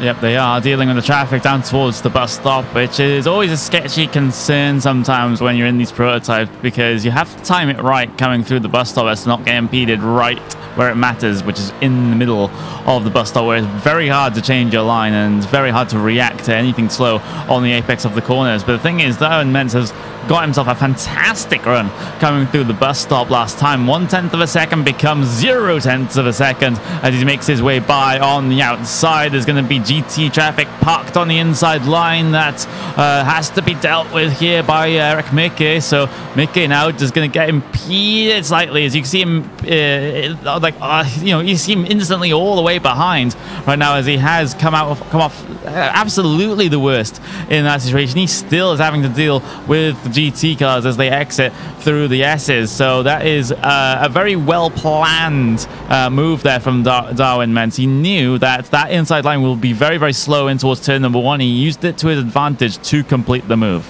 Yeah, he did. Just having a look a little bit further back. Let's go back and have a look in the wonderful world of GT3, because we have got a battle going on there. It's actually just ahead of the battle we've been talking about, Cam, and these John are... Pittman has crashed. Oh my word. Pittman has crashed into the outside wall. Something has happened, and it looks like this was all on his doing. It was on the exit of the little squiggly bits heading to the International Horseshoe, and he has lost it there and crashed into the outside wall, and that is going to be he has to take a tow. Now, there is a quick repair here in the Major Series with how difficult the series are and how the cars are, but he is going to have to take that tow, and you know what? At that point, I think he might just be retiring the car. That's exactly what he did. He's retired. You're getting the overhead view, Will, now is here you can see the car just breaks away to the left and hits the inside wall. Yeah, that is a very clumsy mistake there by John Paquin. But it's one that we've seen happen in the 24-hour race. And let's have a look. Through the right, then the left-hand kink. Does he just catch the curb, Connery, on the left-hand kink? He does. It causes a little bit of bouncing on the front end of that Mercedes, but the Mercedes are usually pretty good at dealing with the curbs here. So we'll get another look at it as he goes onto... I must have hit a bump. It wasn't the curb. It was a bump in the circuit that had upset the front end of the car, and the rear end just sort of drifted away as he loses control of the car. And so that is a very strange incident, because usually we see drivers cut the curb a little bit too much on that apex, but he didn't actually hit any part of the yellow curb. It was just a bit of a bump in track that lies right next to the curb that the car got bounced over. Yeah, what we're going to have a look at now, Connery, is actually Paquin's teammate, Andy Banfield, in the V-Apex car. He's hunting down Troy Addison. That gap was as short as 4 attempts per second lap ago, but now it's up to 1.5. Yeah, it is, and this is just Troy Anderson, just sort of edging away from Andy Banfield at the stage. He's even going up, just as we're talking about, up to 1.8 seconds now on the circuit. And of course, these guys, both AMG and Mercedes, both have to deal with the benefits and of course limitations of that car. Can be very, very understeery at times, as Andy Banfield actually has to let both a GTE car and a prototype by coming up through the bus stop. So that is not the ideal situation at all. And look at how it has punished him in terms of lap time, because the gap is now up to 2.6 seconds all the way to Troy Anderson. So that is a whole bunch of time lost there. And you would have thought, okay, he's getting lapped by the GTE cars, that's why he's going so slow. It seems to be clear air pace as well is where he's lacking. But what we do now have is a battle for your race lead in GT3, because of the fact that John Paquin is out of this event, and it is between Christian Challenger and Jerome Kaiser. Worth noting that these two pitted on the same lap, but Jerome Kaiser, Cam, has done his short stop.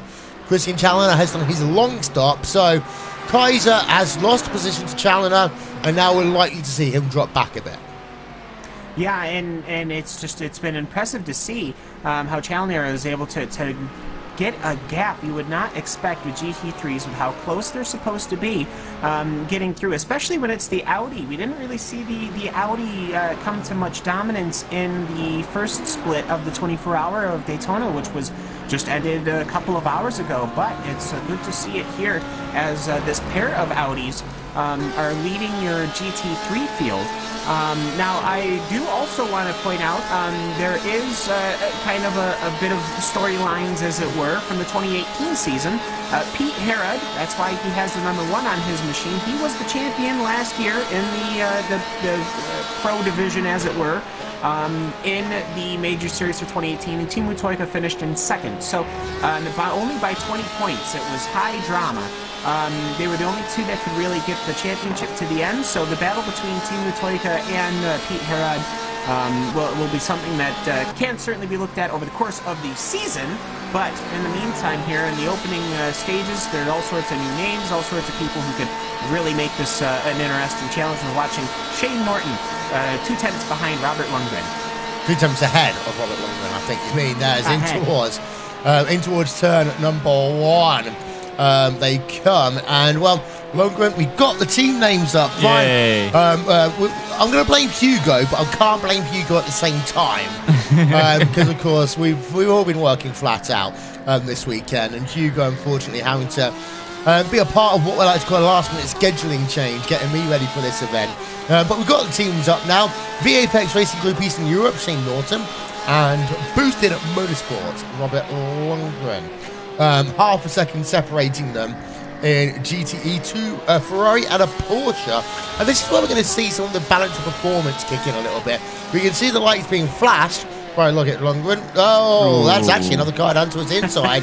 That is a prototype car, Connery. Yeah, exactly, making its way through, and Lundgren just having to give way coming up on towards the banking. Of course, it's not a requirement for him to get out of the way, as we have reiterated many times during the iRacing 24-hour broadcast. The blue flags in iRacing are advisory, so it's in your best interest to get out of the way, but it's not necessarily the thing that you are required to do as per the iRacing sporting code. It does result, though, as Lundgren has a bit of a slide going through the bus stop chicane. It has resulted in him losing quite a bit of time here to Shane Norton, up to around about 1.1 seconds, exactly 1.1 seconds as our relative gets updated. So it's you know, it's just the again, I used the phrase in the Daytona broadcast, it's traffic giveth, traffic taketh away again. Yeah, as having a look, pit stop for Aldlis Putsklis, and that is the 666 car.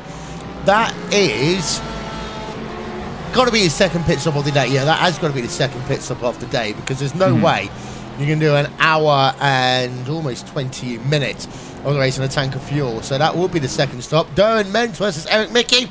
That one's close again, Cam, as they head into 6. Yeah, and this is a pair of Bombshell Motorsport machines. Bombshell finished, they finished third, fourth, fifth, and 7th in the championship last year. So Bombshell, very dominant as far as the point spread goes. So Eric Mickey, he was the one that that finished pretty much in the middle of that, behind Marcus Niskanen and Kurt Crum. And so for Darwin Mantz, he's trying to make himself, he wants to get himself a very good start to this finish, and Mickey is just able to cover. They didn't want to risk, and really you don't want to mix. If we can see right here, we're seeing a replay, or at least a replay ticker. But I will say, Will, we have seen at Daytona sometimes things can happen between teammates, say Porsches at the International Horseshoe, where they wipe each other out. Yes, and what we were showing there was a driver who we thought had somehow managed to lose it and go straight on from turn 1 to turn 6. What actually happened is I'd like to pay my respects to the cones that have just sadly passed away. What we actually saw, Connery, is just a driver getting very loose and pushing very wide on the exit of turn 6. Yeah, the battle continues, though, between the two teammates of Eric Mika and Darwin Mentz in this one. 2.5 tenths of a second separate them as they come through that left-hand kink. Up towards turn number 5 now, and they just do tease on the brakes a little bit, and Darwin Mentz has the better entry, does not find the better exit over his teammate, though, as Mika launches his Daytona prototype off of the corner. And again, turn number 6, the corner before you get yourself onto the banking in the halfway point on the lap. That is one of the places as well that we saw in the iRacing Daytona 24 that people had issues. And speaking of issues, there's a prototype that has gone off behind one of your CQR GTE machines there. It's I think it's one of the Bombshell cars, which was the same team as Eric Mika and Darwin Mentz. I'm not entirely sure which one it's going to be. We'll get a replay from onto the screen anyway, but someone having a sketchy moment coming through the kink, I believe that was. Yeah, that was Diego Jimenez Homela, and let's have a look on board with him. This is what we saw on the exit of the second of the 2 horseshoe curves, coming out the corner and catches the curb. Wiggle, wiggle, grass, wiggle. Did he hit the board? And scattering a load of cones, but he did keep that car on the island somehow, Cam. Yeah, absolutely great save. A good car control into there, rip those cones. Gabriel Roos, during that, has come on down pit lane. So Gabriel Roos has gotten his pit service done. He is out and on the track. You're seeing Matthias Magnussen, his teammate, has also come in, so Kinetic. Certainly looking at perhaps having a more team-oriented strategy. Those purple and the purple. Where there's no purple on that car at all. But okay, the black and lime green car of the Kinetic Racing has come in and gotten their service, and he's out and away.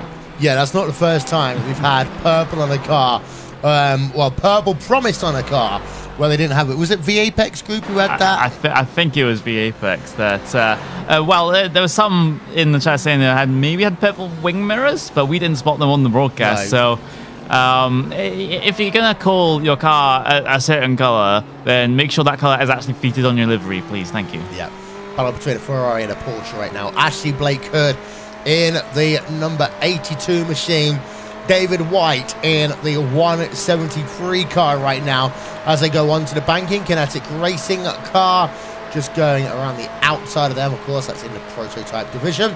That would have helped, well, now it would help Ashley Blake Hood a little bit.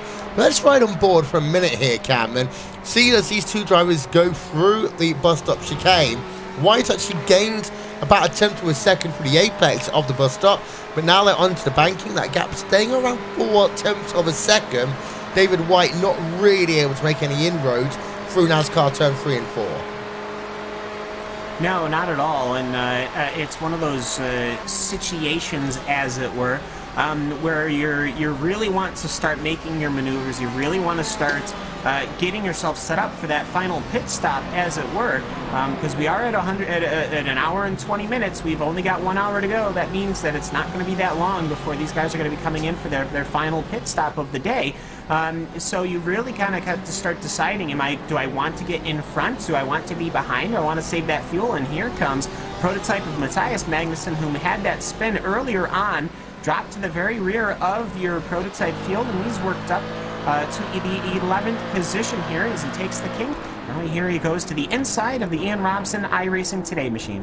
Yeah, and it's worth noting that in just over 2.5 hours, we have the final race of our day. That'll be the 2K World Cup presented by DES Simulation. They are going to an oval, Connery. They're going to Phoenix.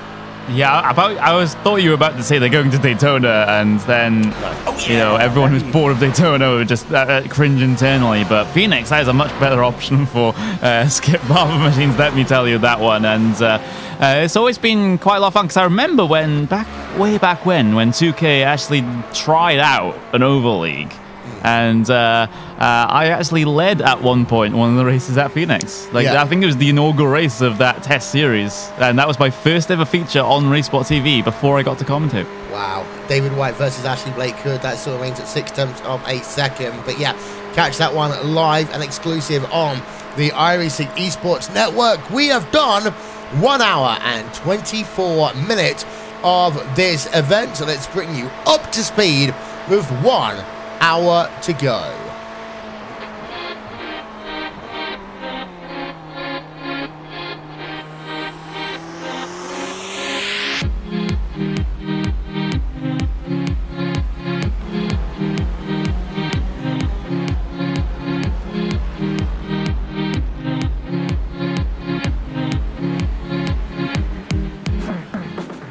Into the last hour then of the 2.4 hours Major Series style of Daytona, and the situation remains as such in terms of your prototype field. It is still Joshua Wolf who is leading the way by 4.5 seconds over Timo Toika. Part of the reason for that one is that we have started to see pit stops down. We do expect to see a lot of drivers on pit road in the next 5 to 10 minutes. Connery, we don't believe anyone can do this on 2 stops. Yeah, that would be a very big stretch to attempt right now, as most of your prototype drivers are on sort of around about 24, 25 laps on this thing, some are around about 22, and some have massively come down over the past couple of laps. The likes of Michael Lane, you had the Uldis Eklis behind at P number 15 in that particular field. So the race in LMP1 definitely still has a little bit of a while to go in terms of the pit stop phases. But here we go. Here's the GTE field, because we have David E. Baker leading the way around in that particular class. Of course, David H. Baker in GT3s unfortunately retired from this race, fortunately disqualified, excuse me, from this event, with Christian Rose in P number 2, Jamie Rushworth in the final podium spot right now, with Mikey Grems in P number 4. Then you've got Riley Thompson, Yoel Valverde, Ashley Blake Hood, and David A. White rounding out your top 8 in class. I will let you off saying LMP1, seeing as you're into hour 8 of your commentary today. We do still have the graphic. It does mean I have to go over to this one But Connery, just for you, there you are. Oh no, it doesn't work. You're fine. I blew it. You blew it as well. And Cam, of course, in GT3, the big story of the day is the fact that John Paquin crashed out from the race lead. Absolutely, and that gave it to Christian Chalnier and Jerome Kaiser, who has been steadily falling back. I mean, quite a massive gap now, frankly, between them now. As it is multiple cars, frankly, it is quite the challenge, I have to say, to think that somebody is going to be able to come up to the rear of Christian Chalnier and try to pass him. So it'll be interesting to see how GT3 works itself out. But it's been so far an interesting race, and also a shout out, of course, to Tobias Blackman, who I see him in the chat. That was my partner for however many hours we did of the night time here at Daytona. So he says it's a bit of deja vu for him. I agree. But I will say for GT3, the field seems to be holding a bit better than what we saw at the Daytona 24-hour, because I think there's a lot more GT3s here as Darwin Mentz is leaving pit lane. Yeah, indeed. So having to wake up RaceSpot Y to take Connery to the station. So we are going to lose Connery at about 25 minutes time. I know it's a shame, but Connery, it's been an interesting day of commentating 6 hours at Daytona, and then all of a sudden, in your case, commentating an hour 30 odd of this major race as Darwin Mentz almost ends up being pushed off track. Yeah, that was a very close run thing indeed. With, I believe that was one of the Ferraris there. That is one of the GTE Ferraris. I had a bit of trouble with there, but yeah, you're exactly right. My skills are starting to fade now in terms of the whole commentary thing. You know, it's been a very, very long day here at RaceSpot Flats. You know, whatever you want to call it, the Castle of Will. And I'm going to be going home in just, in about 20 minutes time. But I've really enjoyed myself because, you know, being in this sort of dynamic where I can see Will, I can interact with Will, and in a way it actually makes my commentary a little bit easier and a little bit more fluid. It doesn't look like it right now because I've been doing this for God knows how many hours, but it's a real benefit, and I hope we get to do this a lot more often. Yeah, we're looking to try and set something up for the Sebring 12 hours, because that is the only time, I think, when WCS will not interact with one of these big events. So we're looking to do something special. Actually, the Sebring 12 hours with the anniversary of me being diagnosed with diabetes. So we might try and raise some money for the Diabetes Association through Extra Life as well. We have had change. David White has come onto pit road in GTE. Well, we're having a look at the battle for second place, and this isn't a true battle, Cam. You must preface this because Jerome Kaiser took 30 seconds left fuel the last time by, but it's Jerome Kaiser versus David Van Broek. We do expect Jerome Kaiser to have to take a bit more fuel and maybe some fresh boots at the end of this race. Yeah, I'm wondering if that's why Jerome is not going as expediently as he could. As fast as that was a 143.6, and he's been running basically 145s, 144s. So I have a feeling that maybe he is just trying to do max fuel save throughout this stint. Having taken less fuel, he wants to get to that last window. So we'll have to see if David Van Broek and that now front-running Mercedes, that being the Mercedes that is the highest up in GT3, and see if maybe he can catch a couple of laps. Let's see, the lap time coming by was 144.5 versus David Van Broek's 143.6. So I mean that is basically a flat second taken off a lap by David Van Broek. Yeah, we're right on board right now with David Van Broek in the boosted motorsports car as he heads into the International Horseshoe. And well, for those of you who didn't catch the start of this race, we started this race just at sunset and we run into dusk, into the night. The track temperature has come down further. It is no longer just cool out there. Arguably, it's getting cold on track and, of course, in the ambient air conditions. Actually, we can show this one to you now. And it is 22 degrees Celsius, so we still got a bit of the heat from the day, Connery. Yeah. Not as cold as we had at the, shall we say, sunrise point of the 24 hours of Daytona, but it's still windy out there. 15 km/h winds, and that can hurt you depending on the way the wind's going, into things like turn number 1 and also the bus stop chicane. Yeah, just the a random gust of wind at some point can upset some of these cars. Of course, it's going to affect the more aerodynamic cars more than others. So, of course, the prototypes, maybe like, if we had open wheel cars, that would make it really, really affecting them. But these right now, it's more of a minor thought in the driver's mind. It's still there, but it's not at the forefront of the mind. So you usually look to blame other circumstances for incidents or spins than which direction the wind is blowing at what strength. But Joshua Wolf right now running in P number 3. We're running on board with him. He's about a second behind his next challenger down the road. That's Diego Melro. And both of these guys are currently, almost 20 seconds off of your current overall race leader because Gabriel Rus is on that alternate strategy. Yeah, and Joshua Wolf was actually just pitted. This is his second lap on this stint. Gabriel Rus is your overall race leader as a consequence, but he is on the alternate strategy, as is Diego Melro. So that's worth noting. Sorry, Cam, you were going to make a point. Oh, no, all I said was, whilst Connery was saying blame other things, I just said Randy Chenow, because that's whenever I need to blame factors that I can't control, that's blame Randy. Hashtag blame Randy. As we can just see that confirmation, that was a 25.2 second pit stop for Joshua Wolf. Now, he will need to pit. Interestingly, if anyone's going to manage to make it on one more stop, it might be Diego Melro, and this is going to be very interesting because as it stands, if he doesn't pull onto the pit road this time by Connery, he might just end up having just enough if he's behind someone to save a bit of fuel and go to the end without making a third pit stop, but it's going to be ultra close.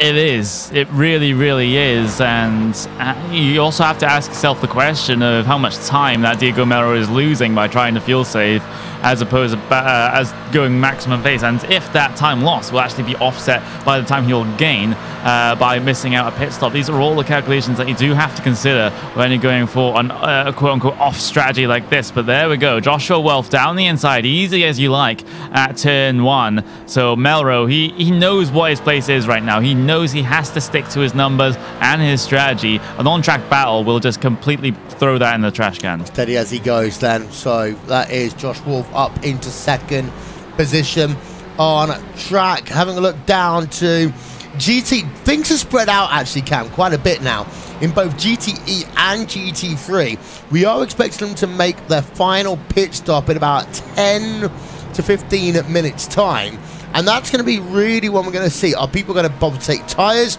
and be fast at the end of this race, or are they going to do the option of taking no tyres and then just having to maybe tippy-toe a little bit more around track? I would strongly advise that people do take tires, simply because this very final stint, it is, yes, going to be a much longer pit stop, and I agree with that, it will be, but being able to take tires means you're going to be that much more aggressive when it comes to making your decisions. As here comes Diego Melro onto the inside of Joshua Wolf. He will back out of that one as they head through the bus stop at only 100 miles an hour before getting back onto it and heading their way up the banking one more time. I will suggest the boots are good. Now, obviously, in the Daytona prototype, doesn't matter. You're always going to get tires because it's a total pit stop. At the same time, whereas your GT cars, you can do one or the other. As here comes Diego Melro down pit lane. Yeah, so we have Diego down on pit road. That's at the top of your screen. We also have down at the bottom of your screen Stefan Wang right now for the no emission motorsports car. I'm going to pay attention more to Wang for the initial part. He had to reverse back into his box. Yeah, a little bit. Because of the fact that I want to see more about what he's going to do. We know exactly what Melro is going to do. He's going to come out of pit road first. But for Wang, if he does a pit stop around the 30-second mark, this will be very interesting to see what's going to happen with the competitions around him. I would suggest that Wang will not be taking any rubber here, and he's just going to go flat out to the end of this one again. You see Melro, as we suggested, he's out and away. Pete Harrod is out and away right now. Wang is going to take tyres. Okay. that changes the strategy somewhat for the number 85. You will get a fresh set of rubber for the end of this race, which is, I guess, would have been the safer call in terms of keeping the car together on the circuit. You know, with a race that's 2 hours 20 minutes, it is possible maybe in GTEs to do the whole race on one set of tires, because we did see the whole triple stinting strategy go on in the 24-hour event, but not feeling as confident in doing it in these GT3s. So Stefan Van will get himself onto the pit exit, careful with that concrete wall, and then rejoining the track in amongst a group of fellow GT friends there, or might just be enemies depending on how the traffic turns out, as that GTE dives down into the inside of the horseshoe. So not exactly friends. No, indeed not. And he's come out in P number 10 for the time being 46 minutes, just under remaining, as we got the number 99 car, Team Hoytzenveld, Andrzej Rakovic on pit road. This was a car, let's not forget, Cam, that was involved in an incident on lap number 1. Yes, absolutely, and he has been working his way up as well, though he had front end damage. It wasn't like the spin that Matthias Magnussen had, as Andrej's gotten his service started. It's been already about 15-16 seconds, just to take about 20-25 seconds to get this thing fully loaded and ready to rock and roll. If they were changing drivers, it would be about 30 seconds. There you go, 24 flat, and out and away Andrzej Rakovic will go for the last time here, and he'll be leaving pit lane, and he'll be coming out just ahead of Pete Herod, maybe. So here we go. There's a bit of a drag race, and coming onto the right side of your screen, you can perhaps see Pete Herod coming to the braking zone. No, he decides to duck to the back, so smart decision from Pete Herod. Yeah, I was going to say, it might be the last time on pit road. I was thinking about this one as you were talking, and Cam, we've got to consider, I said a couple of moments ago that, you know, oh, it's all fine. We didn't need to know whether or not any of these guys who just started their run like Melrose, what their pit stop time is. He did 25-second pit stop. I mean, he might be able to lift and coast in the last lap and make it to the end, but we don't know. It is going to be micro close between them.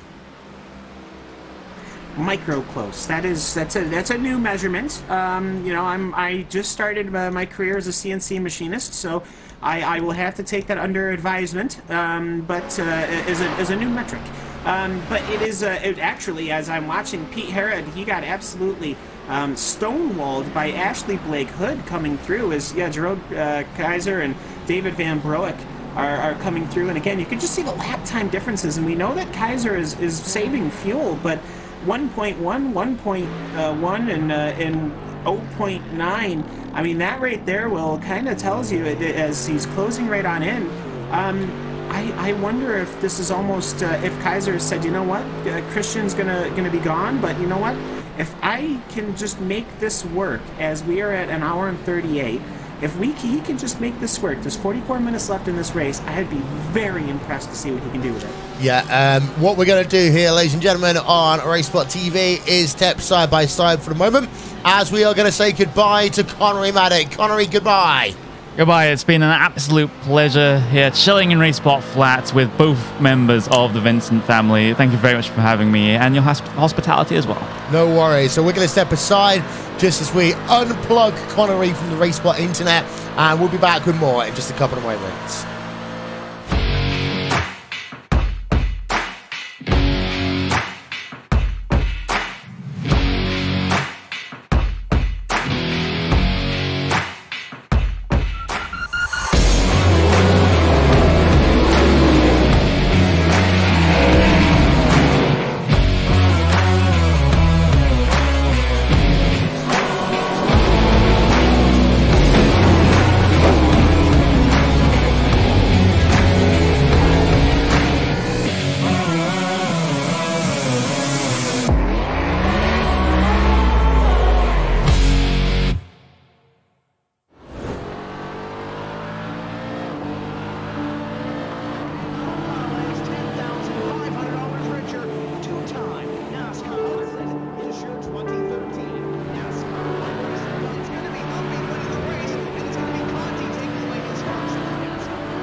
outside wall. He's gonna pass nearly 3 cars down that front straightaway, and he's gonna get them all done with. What amazing Race lead to the inside goes Logan Clapman is gonna touch in.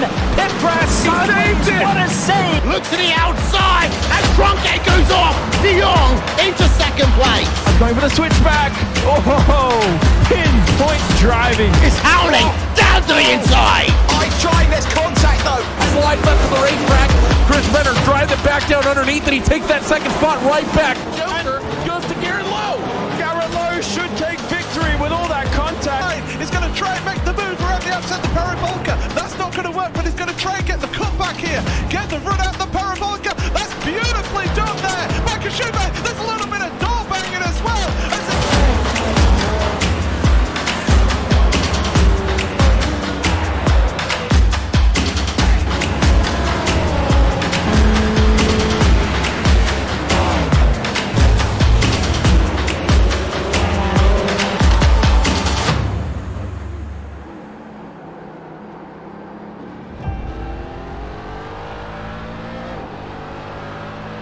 Growing up as a kid in Oklahoma, where I'm from, the Chula Bowl is the biggest race that we have.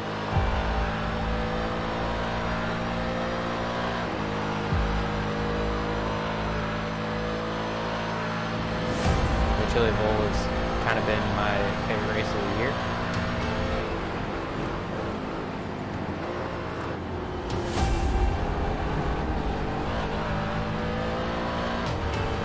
Growing up a dirt racer in Oklahoma, that's kind of the holy grail.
Welcome back, ladies and gentlemen, to the iRacing Esports Network, and we've been riding on board with Darren Menton. Actually, he's been able to get past Eric Mickey, who is battling with a couple of moments ago.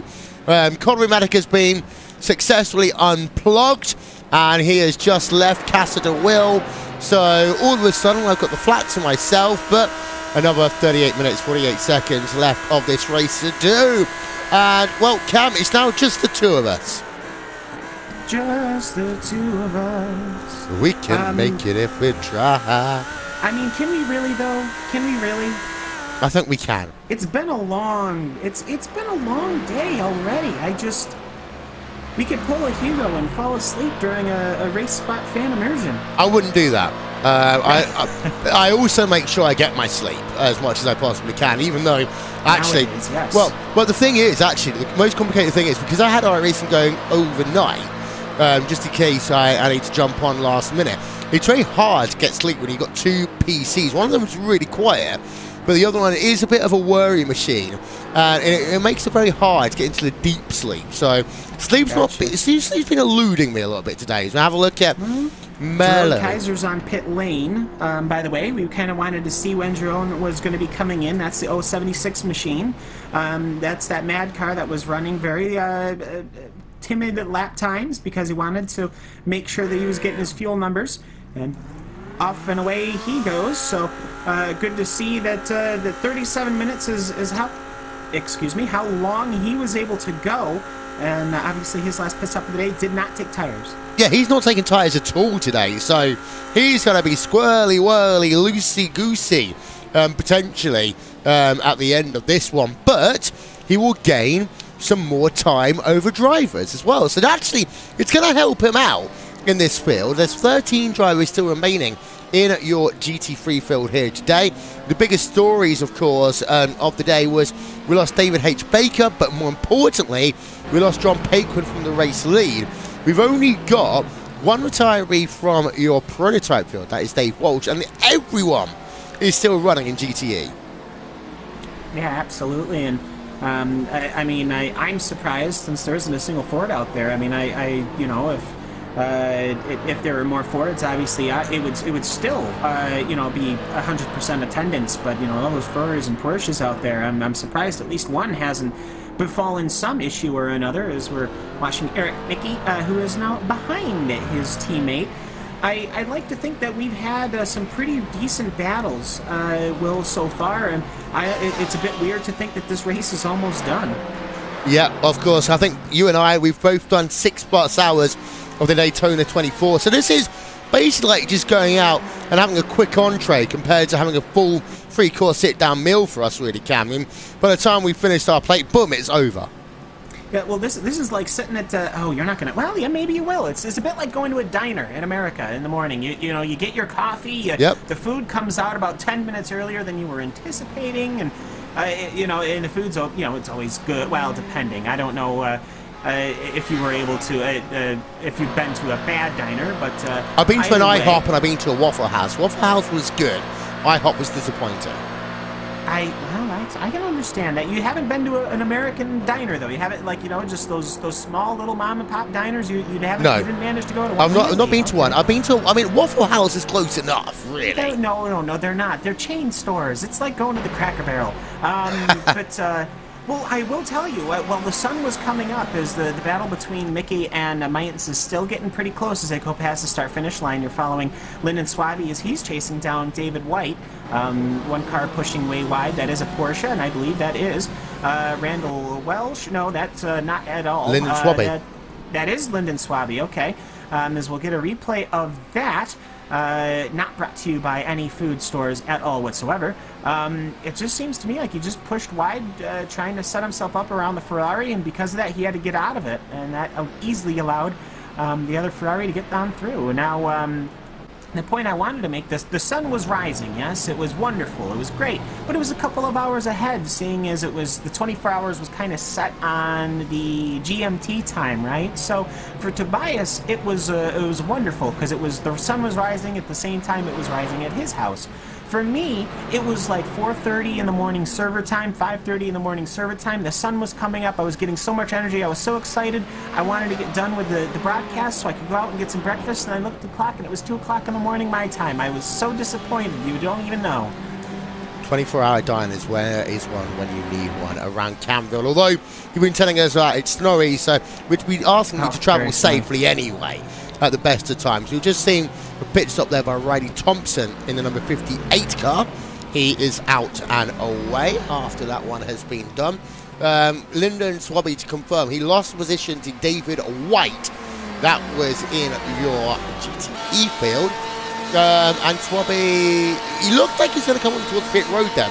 That's how much faster the prototypes are to GTE. You don't see that level of overspeed from GTE to GT3, Cam. No, you really don't. It's kind of surprising, in a way. I'm a bit...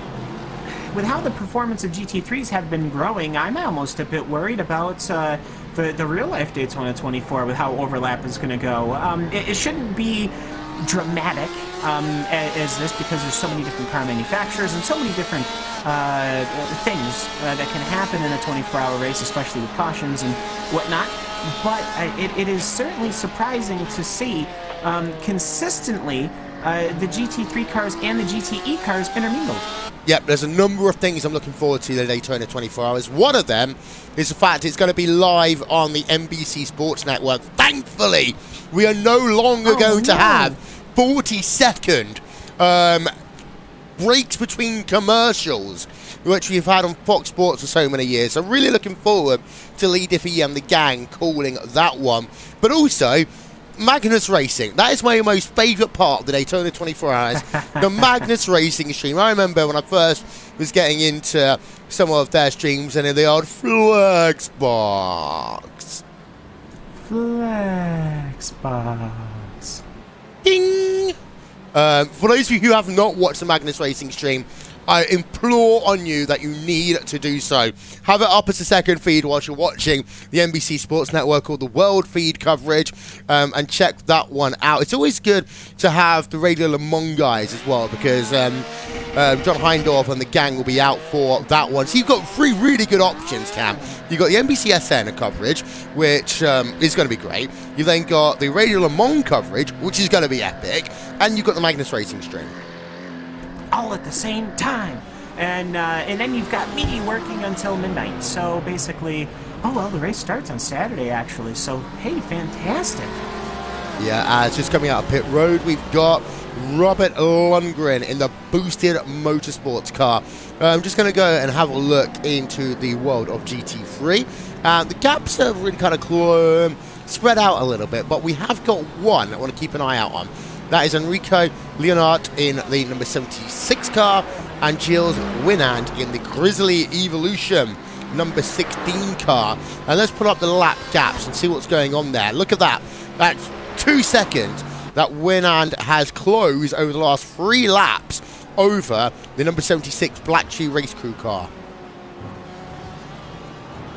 Yeah, most certainly. And Black Tree Race Crew, I believe that's a bit of a new name for me as far as the major series go. So if they were around last season, I'm sorry. Grizzly Evolution obviously was around. They were one of the more numerous groups to see. They're running about 3 seconds behind Enrico Leonhardt, and they're trying to close on in. And it is, I will say, at this stage, I almost think it's a bit difficult to really start catching yourselves up. In a way, you can't really affect change in a GT3 car like you're able to in other cars, as we're seeing a car on pit road. That is Matthias Magnussen. That's the car who spun very early on. He's been working very hard to get himself up and through. He was only 10 seconds behind your leader, which is amazing, seeing as he spun out earlier, and now he is up and out and away. 30 minutes left of this race to go. 2 hours to go until the 2K World Cup presented by DES Simulation. And to wrap out what has been another very busy weekend on RaceSpotTV. I was joking earlier on that I don't know what it is, but for some strange reason, every time we've either got a big event going on, or there's a big event such as, you know, the Super Bowl, we end up having to do a 2K race before or afterwards, Cap. I really do think it's personal punishment that Philippe Leber is putting on to me. The Super Bowl isn't today. The Super Bowl is in 2 weeks' time, and there's a 2K race then. And in the UK, like, if I wanted to go out, I mean, the Colts aren't in it anymore, so I don't really care that much. I just hope the Patriots don't make it. But if you want to go to a bar and get a decent spot in the UK, you kind of got to be there by 10 o'clock. Because, well, yeah, it's 10 o'clock to be at the bar. The game doesn't even start until midnight. And normally I've got work afterwards. And 4:30 in the morning, I've either got to try and sober up or take the morning off. Yeah, I can understand. Well, actually, it's a what do they call it? It's oh boy, what's the word I'm looking for? Unintended consequences. An unofficial national holiday. It's the national, like, called in sick day is typically the day after the Super Bowl. I'm not joking. It's a pretty substantial thing, but no, I haven't been watching football with the ball thingy, because I go to work at 3:30 in the afternoon and I come home at midnight. So watching football on a weekend is a bit difficult, because that's not like in my time, as it were. So I occasionally watch rugby. That's on TV at around that time, about an hour before I go to work, and me and the baby will watch some. It's weird. It's like a giant square field. There's a stadium, and there's these guys who are running around, like they're not really wearing anything outside of jerseys, and like they use their feet to like this thingy around. It's weird. I don't know what it is, but hey, the baby likes it, so we keep it on. And sometimes you get to see the babies on the TV too, because they accidentally touch each other, and then it's sprawling, writhing on the floor. It's interesting. It is. I've been watching that lately, and so yes, there's all sorts of interesting things on daytime television. Yeah, I tell you what, you need to watch a bit of Aussie rules football. If you think rugby's a lot of people running around way, not very much. Aussie rules football will probably be your thing. We've been having a look at Riley Thompson in a battle with Mikey Grems. That's a battle for 4th place in your GTE field. Let's go back on board, actually, with Riley Thompson. It is a Ferrari versus a Ferrari battle going on right now. So these two equally matched in horsepower, and that's going to be Riley Thompson going down to the inside because of a mistake there made by Riley Grems. Let's get the replay up and show you that one on board with him. This was on the run down into the 2nd horseshoe. You got the international horseshoe. You got many horseshoes here. For some reason, I don't like carousels, but they do like horseshoes. Mikey Grems just pushing wide. There you see, that's one driver, and I think he was thinking about that car, the Team Bushwick Racing prototype car. I'm thinking, when do I need to get out of the way? And consequently, just pushed wide, Cam. Yeah, definitely. And for Mikey Grems, he actually almost took a hefty bite out of Riley Thompson's Ferrari going into the corner, entering the super speedway oval, but they avoided each other, thankfully. And now Mikey Grems is going to look to get locked on. You can see right now the Ferrari up right on ahead. He's slowly closing in, but he's not going to have enough time before we get to the start-finish line. So that means that he's going to have to maybe do it under braking, which, if we saw last lap, maybe not his strong suit. Yeah, and he backs out of it for the time being. We've got a battle going on behind, also in GTE. Ooh, actually, hold up. Mickey Grems, Riley has pushed wide, and Mickey Grems was able to run the inside line and has actually gotten the position. So we cut away from them for literally 2 seconds, and all of a sudden we end up with this. This is Riley Thompson ahead, and then pushes wide through turn number 2. And we'll just have a look there. You can see, and Mickey Grems just takes the inside line, holds it well through the little S-kink, which, as we saw at John Paquin, you've got to be careful through there, especially if you've got a loose setup. But Riley Thompson is now back into 5th place. Mickey Grems back up into 4th place, and actually Lyndon Swabby is falling back to 1.5 behind David A. White. So where do you think I would have sent there? Wouldn't have been useful. Marcus Nishkanen in the Bombshell Motorsports Inc. number 47 car versus Jerome Kaiser in the Team Mad number 078 car. Just having a look then at the lap gaps, and well, I think that, yeah, Marcus Nishkanen has actually just come out of pit road, so we haven't really got any data yet, but we do know Jerome Kaiser has done 2 very short pit stops here today. Worth noting that Nishkanen did a 23.7 second pit stop, so fuel only, and of course taking less fuel than what Jerome Kaiser had to do, because he came in 8 laps later. Yeah, most certainly. I mean, you got to calculate that those 8 laps, as this Ferrari battle is still ongoing here. As we're watching Marcus Niskanen taking the bus stop. Now we've cut on over as Gabriel Ruse is trying the outside line to get around Victor Pedriera, but it just doesn't work. And then you've got Christian Chalnier. That is, of course, your leader in GT3, as there's a swarm of cars behind, and this is actually going to go to Riley Thompson. Mickey Grems has to give the position to Riley Thompson, so Riley's positioning is going to get him through, and that right there is some tight, close quarter racing. And very good track awareness as well by Riley Thompson, getting himself back up into 4th places. You do end up with that. You don't get it often at Daytona, but you do sometimes end up with prototypes overtaking GTEs, overtaking GT3s, all at the same time.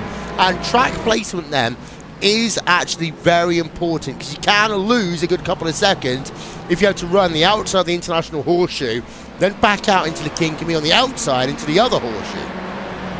Yeah, definitely. And if somebody tries to take you too wide, say a prototype to the inside, they certainly can have issues. We did see during the 24 hours of Daytona a prototype going to the inside through that little left-hand kink. That actually caused it was a Mercedes or a Ferrari to actually crash and end their race. Yeah, we have not seen that here today, as Mickey Grems is now 2 cars behind Riley Thompson, courtesy of some prototypes coming through. But from what I can see, for the most part, things have quieted down, as we have got 22 minutes to go. So I think this is one of those moments, Will, where it's kind of the calm before the storm. The calm before the electric storm, because a lot of your prototype field are going to have to come in one more time.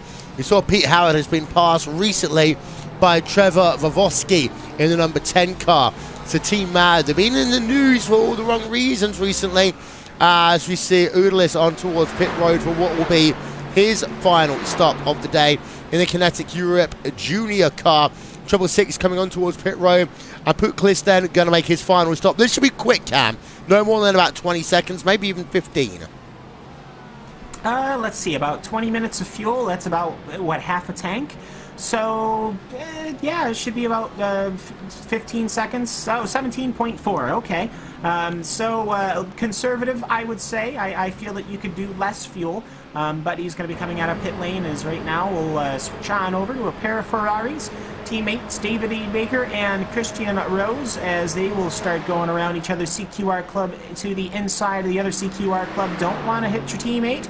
As they work your way through the bus stop here, you can see the pink light on the inside that the Ferrari has been kind of getting famous for, because it helps illuminate the inside switches. And is now bouncing off of the helmet of the driver. So great performance from the CQR Club team to really get themselves working through. Is now on the outside. Here comes David Baker.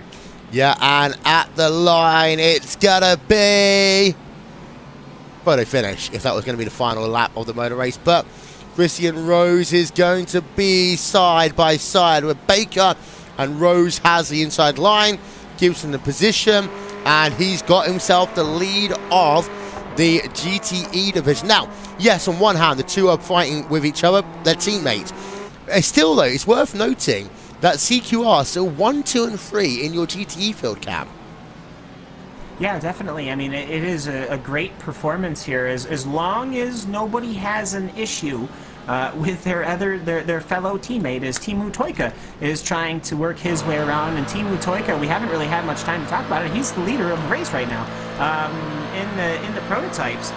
So Teemu really wants to get a great finish here at the 2.4 hours of Daytona. No, not 2 hours and 40 minutes like my brain hole thought, but 240 or 224 or 2 hours and 24 minutes is that.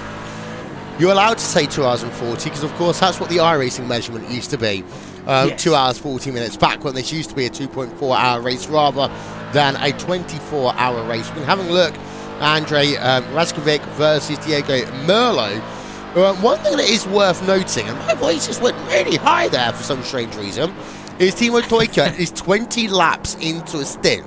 I'm doing the maths in my head right now. 20 minutes to go, including the white flag bit of it. It's going to be really close to Teemu Toika. They're doing a lap time to about 100 seconds around here. And it's going to be close as to whether or not they can make it to the end. I think Toika will stick it out as long as he can, and if he does have to come onto the lane, he'll come in for literally a 4-second dash. Yeah, I'm not sure, as Diego Melro and Andrei Reichevic are right close to each other. According to my JRT timing thing, which is as close to my brain math gets, there is, according to this, 11.7 laps to go, because it's doing the whole estimates, so the whole mathematical calculatron beep boop bop doop bops. So it thinks that therefore it will be a 32 to 33 lap stint for Teemu Toika, and I don't know if the Daytona prototype can do that high. I haven't seen anyone else really running lap high to that high, and I'm just not sure if there's enough actual fuel in the tank as Andrei Reichevic comes down pit lane. Yeah, so Andrei is going to make himself his final service of the day, and I'm trying to remember my own maths, and it's 45 minutes a tank of fuel. I haven't got my phone with me to do a calculator moment, but they generally do 45 minutes on a tank of fuel, so it is going to be pushing it, I think, beyond the realms of reality, as Mikey Grems and Riley Thompson continuing their battle, Ferrari versus Ferrari. Although technically we wouldn't be calling it a Ferrari versus a Ferrari, we'd be calling it a something coarser, because Ferrari don't actually really like their name being utilized as much with endurance racing. It's always SF Course or something like that. Something like that. I mean, Ferrari, they have factory-supported teams. I think that's the best way to do it. They're all factory-supported, but there is no Ferrari team. which to me is a bit disappointing, but, you know, hey, whoever knows, that whole hypercar doodad thingy, you never know what could be coming down the horizon, as Mickey Grem's trying to look perhaps to that inside line, see if he could get Riley to drive up the track. He's done it once, done it twice. Now under braking, there's a bit of hiccuping as, there we go, he's sorted it all out just in time to get on the binders, and Joshua Wolf has locked himself around. And for Joshua Wolf, I'm a bit surprised to see him 4 positions off that the lead there, or 3 positions off the lead. I was kind of hoping with how fast he was earlier, as he has now bumped with that Ferrari of Riley Thompson, and just like that, Mickey Grems takes that one. Hello, sir, thank you. But I was surprised Joshua Wolf not as front running as I thought he would be. Yeah, there's replay of Riley Thompson. This is going to be a fantastic look on the exit of the International Horseshoe. A lot of these people, they do run all the way out on that extra piece of tarmac here at Daytona, but yeah, Riley Thompson had nowhere to go onto the grass. Thank you very much. The last time we had a works... It has. It's gone back to Riley Thompson around a GT3 car. Fantastic, Will.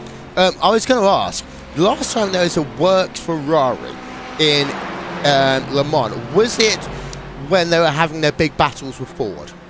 I know, because Porsche came after that. Because the Porsche Ferrari battle, I think, went into the 70s. But was that a works? That was works Ferrari still. Yeah, I believe it was. And then in the 80s, everything kind of shifted because it started getting to that whole GTP thing. There might have been some Ferrari-powered GTP car, not Ferrari-powered, but there might have been a Ferrari GTP car. As here comes Mikey Grems on the outside, perhaps a more articulated motorsport historian. In the 70s and 80s, as the bombshell motorsport car of Eric Mickey almost demolished the rear end of that Ferrari. But Mickey Grem's holding that outside line. It seems to me that whoever has that outside line just doesn't get it, as Stefan Wang has spun it and put it to the infield, which means he's going to be rejoining the track basically in front of this battle that we're seeing here. Yeah, we've been having a look at Trivia Vavosky versus Darren Mintz as well, but we'll go back and have a look at this battle, and actually it's spread out a little bit more now. It's up to 1 second between Riley Thompson and Mickey Grems right now. That's a 4th place in class. Top 3 in each of your class coming up on the left-hand side of your screen. Toyka leading from Roos right now, but we believe that Toyka will have to come and make a service, as well as Chris Santizo in your prototype field. That means that Gabriel Roos will have a 20-second advantage over Joshua Wolf at the end of this one. Yeah, it's been very interesting how this is sorted out, and it's really sorted out over the course of this race. This hasn't been a situation where there's been a big decision, or there's been a big situation where everyone had to make this grand decision. These are all planned strategies, and they're all coming to a head at a different time. That's what's interesting. 13 minutes and 50 some odd seconds to go here, and I gotta say, it's looking like we're gonna have some pretty dramatic finishes on the docket. Yeah, Baker and Rose have been battling it out in terms of GTE. They are teammates, so that's the reason why we've been putting an asterisk next to this one. Christian Challoner does have the advantage now. He's been pulling away over David Van Broek in the GT3 field. Give you an update on Jerome Kaiser. Actually, it looks like he will finish off the podium, but it would take a miracle for Charles Winard to catch him up for 4th place in your GT3 field, Cam. Yeah, definitely. Well, a miracle or an incident. Which, I mean, could be considered a miracle, just maybe not for the cars involved. Yes. But I think for GT3, it's been going fairly well. I haven't seen an "Are you kidding me" moment from the GT3 cars, so that's always been a good thing to see. We've seen a lot of really hectic racing in the prototypes. Outside of that, excuse me, my brain needed oxygen. I don't know why, but it's been good to see these on and off battles between these GT3 cars and how they've kind of come through. But it's still interesting to me. There are 4 cars in GTE who are still running perfectly fine, but they're actually below the front-running GT3 cars. So that goes and tells you just how strong this GT3 field is. Yeah, and there's what we're one of these right now, CQR Academy car of Matthew Webb. You notice the green swatch there. That means it is a GTE car, and then you've got the GT3 car Duran Kaiser ahead there as well. 41 seconds. This is why I say it was like a miracle for Giles Winard to really get himself up into 4th place in your GT3 class. Joshua Wolf versus Chris Santizo. This is for 3rd place on track. However, the caveat is we really don't think that Santizo can make it to the end of the event. So realistically, if you're Wolf, you're just waiting at this stage. That's the best way to do, rather than really try to press the subject. I mean, you save fuel and just hold it there as Josh Wolf, of course, hovering a second behind. There is another prototype that you can see in there. However, that one is a couple of laps down, as that's Michael Lane, as he will end up having an issue. And Joshua Wolf will end up getting past, no problem. And then there's Chris Santizo splitting them. But other than that, as we're watching the replay now between Darwin Mentz and one of the bombshell cars. Yeah, that was Trevor Vavorsky as they came in towards turn number 1. And Darren Mentz, as you can see in the number 72 car, has the advantage for the time being. It looks like Vavorsky went down to the inside into the International Horseshoe, but actually Darren Mentz was just able to take the outside line, use that extra little bit of the track, and as you see, as they come towards the kink, this is where you normally want to get single file. Mentz able to seal the deal for the moment, but that battle is far from over. Yeah, and this has been going back and forth for some while, so it has been fantastic to watch, as Darwin Mentz is, of course, our leading car right now in this 2-car pack. As here comes Vavorsky. No, he does not want to do it. He doesn't want to pressure it, but they will both just go to the inside of that boosted GT3 car of David Van Broek, who is pretty much running his own race at this point. Now they've got to go around the Audi of Ian Robson, who's in the 11th in GT3, and we've got somebody on pit lane. Yeah, Eric Mickey, so we are right. These guys cannot go to the end. They can get close. Mickey, 8.3 second pit stop. He's actually going to come out very close around Diego Melroy by the end of it, as he'll come off a pit road there. You can see there is actually, no, sorry, I take that back. That's actually a lapped car behind, ahead of the driver of Mickey. So actually what we do want to do is turn our attention over to Timo Toika right now, because we do expect him to be on pit road this time by. Don't forget, you can let us know how your 24 hours of Daytona went, how your weekend has gone, as Timo Toika will indeed come on towards pit road. He's coming down now, and you can see there's a new overall stop time. So you can get a social with us, /RaceSpotTV, like us on Facebook, @RaceSpotTV on Twitter.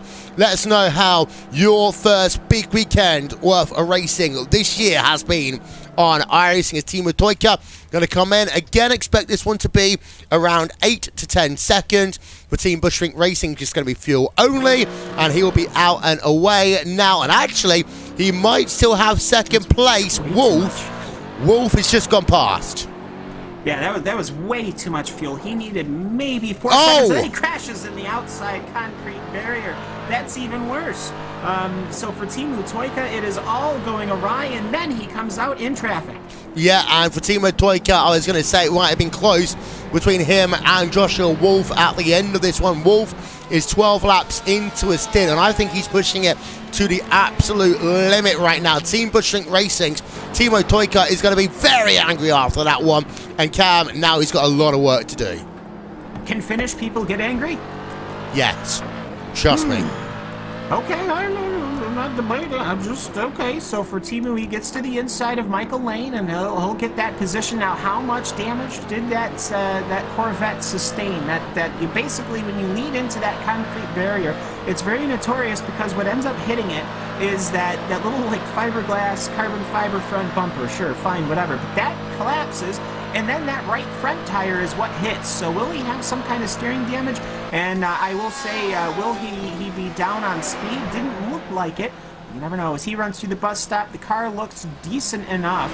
but I just don't know if a decent enough car is going to be able to catch up and pass Joshua Wolf in a completely perfectly fine Daytona prototype. Jamie Rushworth has caught up to the rear of Christian Rose in 2 QCR club cars, CQR even club cars. It's been a long day, ladies and gentlemen. But what I'm thinking is a gap between 1, 2, and 3 in class has come down. This might be a bit of a manufactured finish. I'll get to 5 minutes to go, Cam, and say, okay, let's just do ourselves a stage Audi-esque style finish to the end of this race. You know, I don't believe so. The CQR club, these guys mostly are drivers who have raced with each other for a very long time, mostly in the Kia, kind of that touring car type of thing. So I would not be surprised if these guys don't end up exchanging bumpers at some point. I guess there is a larger Constructors' Championship, only instead of Constructors, it's teams. But I have a feeling that perhaps, maybe, I would suggest that these two guys are going to want to, say, work together in a way to hunt down David Baker, so then they can have a 3-car battle for, well, the podium.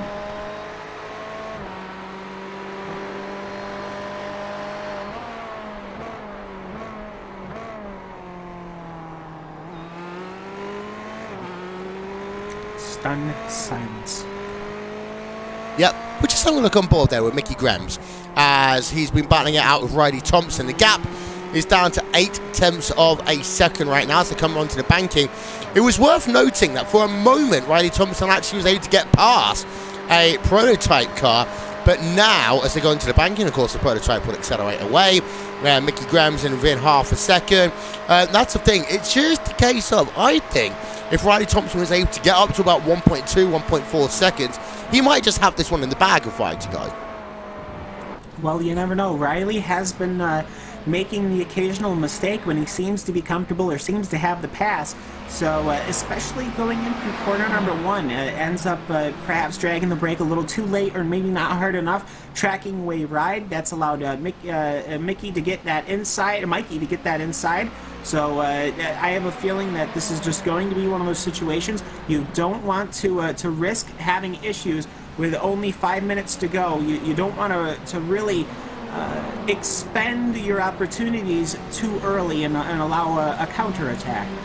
Yeah, gap is 0.3 of a second once again. To give you an update, it is this driver leading the way in your GT3 division. It is Christian Chandler there, but one of the prototype drivers just pushing very, very wide down at turn number 1. It's the Radicals Online 6 sideways Cranfield Simulation Joe real timing car that is leading out front. Christian is, get this, 15 seconds ahead of David Van Broek. Yeah, definitely. And for David Van Broek, this has been what else can you do? I mean, Christian Chalner is a very quick driver, and well, he's just been able to pull away a gap again and again and again in the Audi.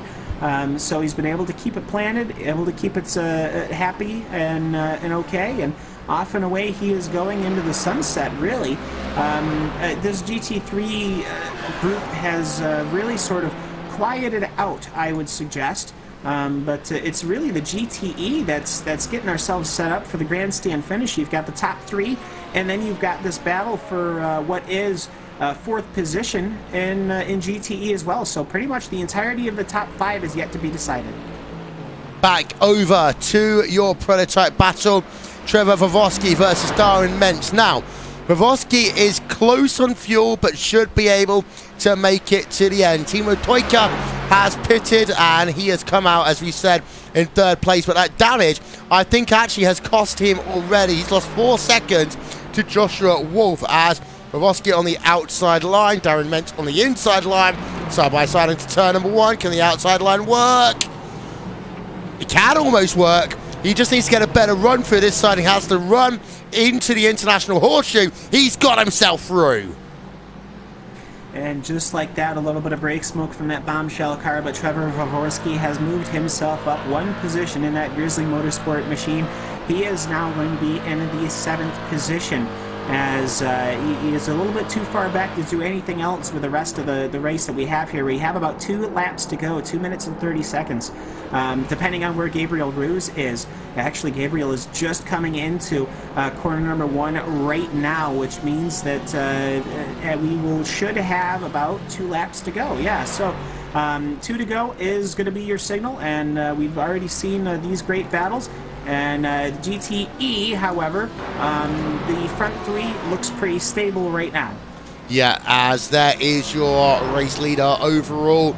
As they come down to 2 minutes of this race to go, they will see the white flag the next time by Gabriel Ruse, then going through the second of the horseshoes, and just turn ourselves back over to the ongoing battle between Mickey Grems and Riley Thompson. This is going to be, if you're intelligent and you're Mickey Grems, this is your check to see how close alongside he can get. He's not doing it, but it'd be worth checking to see if you can run that outside line into turn number 1 to actually see whether it can get past before the start-finish line.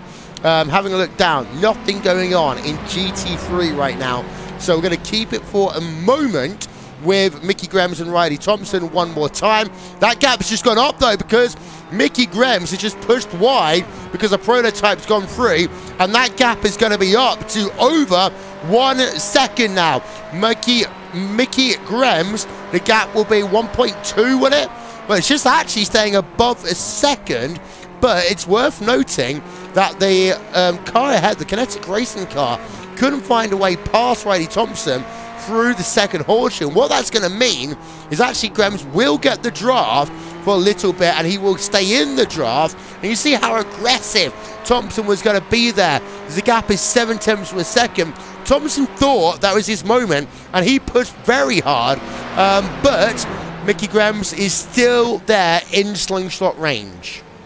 Absolutely, and Gabriel Ruse, as the clock is now 30 seconds to go, is not going to be able to make it there in time. So this upcoming lap for Gabriel Ruse is going to be the white flag lap, which means we should have basically another lap and a half for this great Ferrari battle that we're seeing here, as everyone's getting into that mode where they know that they have to move, they have to attack. And so Mickey Grems, he is going to have, or Mikey Grems, excuse me, is going to have the entirety of the oval next lap to draft in close. So here we go. This is definitely not settled at all. Yep, so here we go then. Final time into the bus stop chicane for Gabriel Ruse. It's all he's got to do now is get on the brakes, turn it to the left, turn it to the right, right and then left one more time, and he now can go flat out to the end of this motor race. There's plenty of strategy that took part in this event. Team Toyka gets a podium by going ultra aggressive on his strategy, but it will be the number 14 machine who will be taking victory here in the first of the major series races on RaceSpotTV. Kinetic Europe, Gabriel Ruse are your overall winners here at Daytona International Raceway, and here we are. It is Gabriel Ruse who claims victory. He will be one happy man. We want to go back and see where David Baker is on track right now. He is just working himself through the exit of the bus stop, and we have got ourselves just turn 3 and 4 to go. We'll be intrigued to see whether or not he slows down to allow his teammates to come by in formation with him. It is going to be CQR Club 1, CQR Club 2, CQR Club 3 in terms of your GTE field as they come past the start-finish line. And while Baker says, you guys weren't fast enough, you do your flashy light thing, but wait until the cool-down lap in order to do anything in formation. Christian Challoner right now is just going to work himself to the end of the lap, as we have also got ourselves still the battle between Riley Thompson and Mickey Grems. We are going to bring that one to you in a moment's time, because actually no, we're going to go back to it now because they have had a change for position, and it was at the line Mickey Grems got it. We're going to get ourselves a replay of that one for you now. This is what happened as they ran themselves through NASCAR turn 3 and 4. Just see Mickey Grems coming for the photo finish, and he gets it by 36/1000ths of a second. So Grems ends up with 4th place, Riley Thompson in 5th, and there is your winner in GT3. it is Christian Challoner who comes home with the race victory here today. What a day it has been in this event, and well, what a race we have had as well. Overall, it is going to be Gabriel Roos with the race victory, and the donut session has already started down at the bus stop chicane. And we're going to bring you now your final race results, and we're going to start off with the team. With the team? I know what I mean, really. We're going to say with the prototype fielders. There are the donuts by your overall race winner, Gabriel Roos, down at the bus stop chicane. Here's your final race results. And Roos gets victory then by a big margin at the end. Kinetic Europe will claim victory over Joshua Wolf by 20.3 seconds at the end. Team Budgeting Racing's Team Toika was ultra aggressive on strategy, comes home in 3rd place. Matthias Magnussen in 4th, Chris Santizo in 5th, Darwin Mintz in 6th. Trevor Vavoski for Grizzly Motorsports in 7th, of course, having that battle all the way through the end with likes of Mintz, and they were only separated by 3/10 of a second at the end. Diego Merlo in 8th place, Diego Jimenez Hormelia in 9th, and Andre Rakovic rounds out your top 10. There's the remainder of the results through on your screen. Note that we had 12 people finish on the lead lap today, and 15 drivers scored within a lap of your race winner. Let's go back and let's have a look now at your GTE results. And it's going to be David Baker who leads home his teammates Christian Rose and Jamie Rushworth, making it a CQR Club 1, CQR Club 2, CQR Club 3.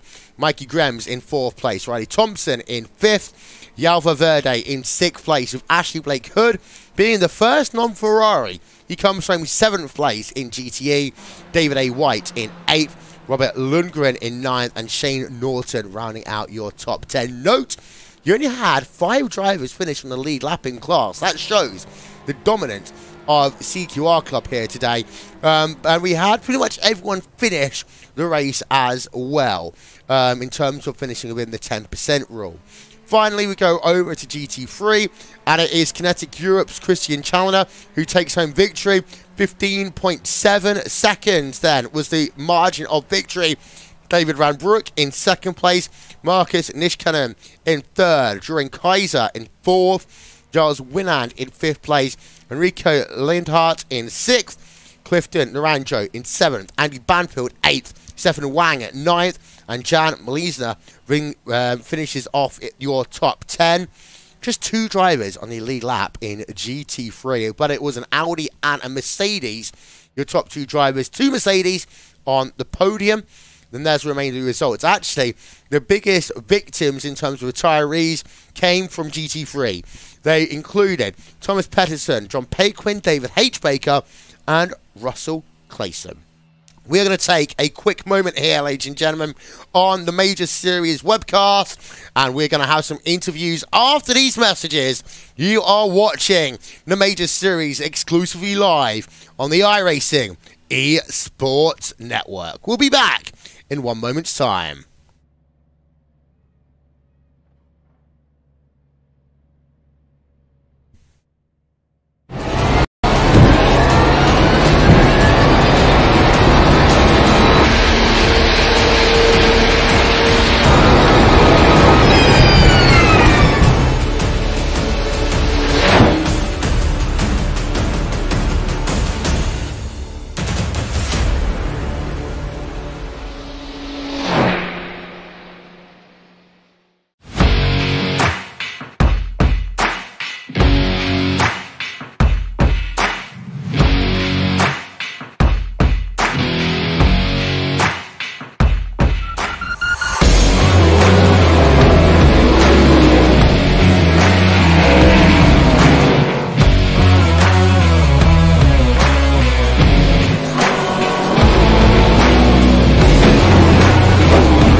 Well, welcome back, ladies and gentlemen, to post-race coverage from the Major Series. And you saw the eNASCAR Peak Antifreeze Series as well as the Porsche World Championship Series. $100,000 worth of prize money on the line. Catch the entirety of the World Championship Series here live only on RaceSpotTV.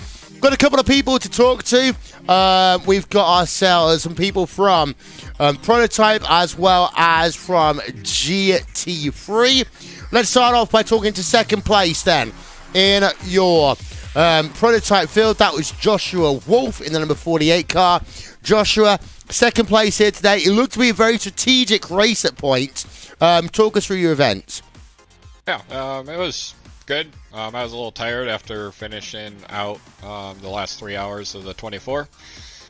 So that was, I was trying to get as much rest as possible in between that and this race. And I don't know what, I'm guessing that it was just the shorter stints or something that Ruse did that got him that win. I don't, it looked like I was pretty much keeping pace with him, and I don't know.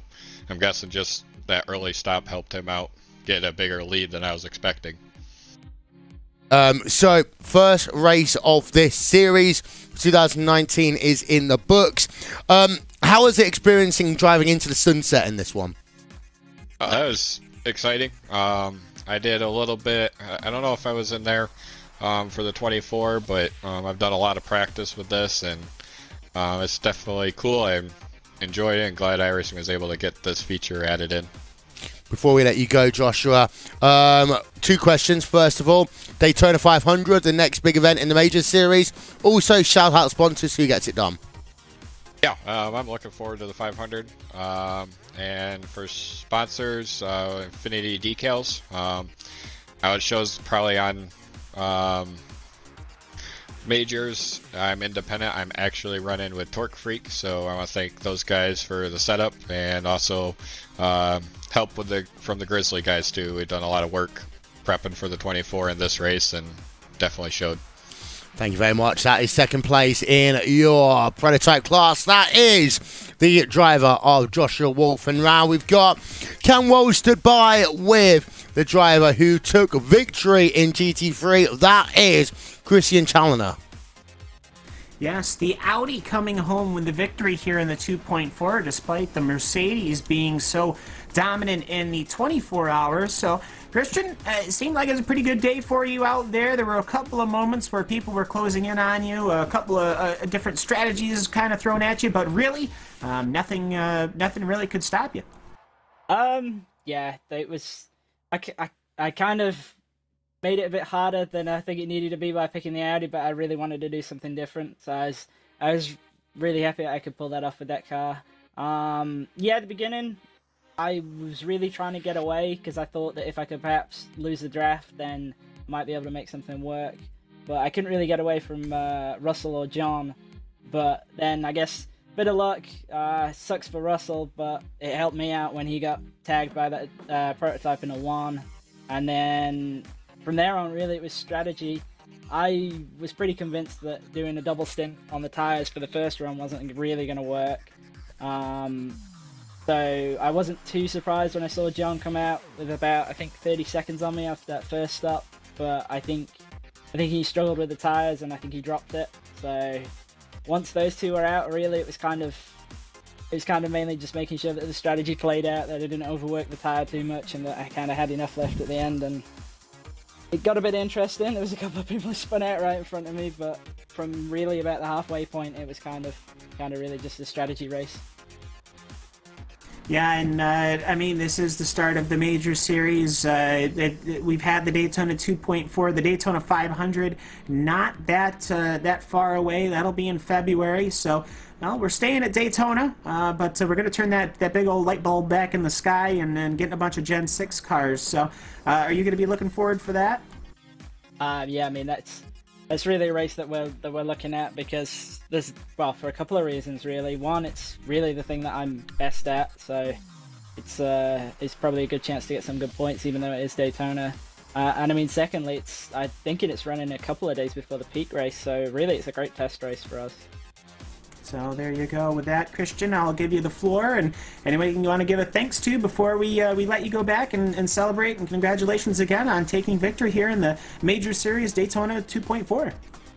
Yeah, I'd just like to say thanks to all the Radicals Online guys. I had a really good weekend, especially with a lot of racing we did. We did GT Pro 24 yesterday and now this today. So a really big thanks to those guys for working on setups and everything and helping me out the whole time. Plus all our sponsors, Cranfield Simulation, JRT, Armour, Six Sideways, Turn, MOATF Podcasts, Immortal, and Pixel Dust. All right, there you go. Expertly done, Christian. And with that, congratulations, and we'll see you later. Thanks.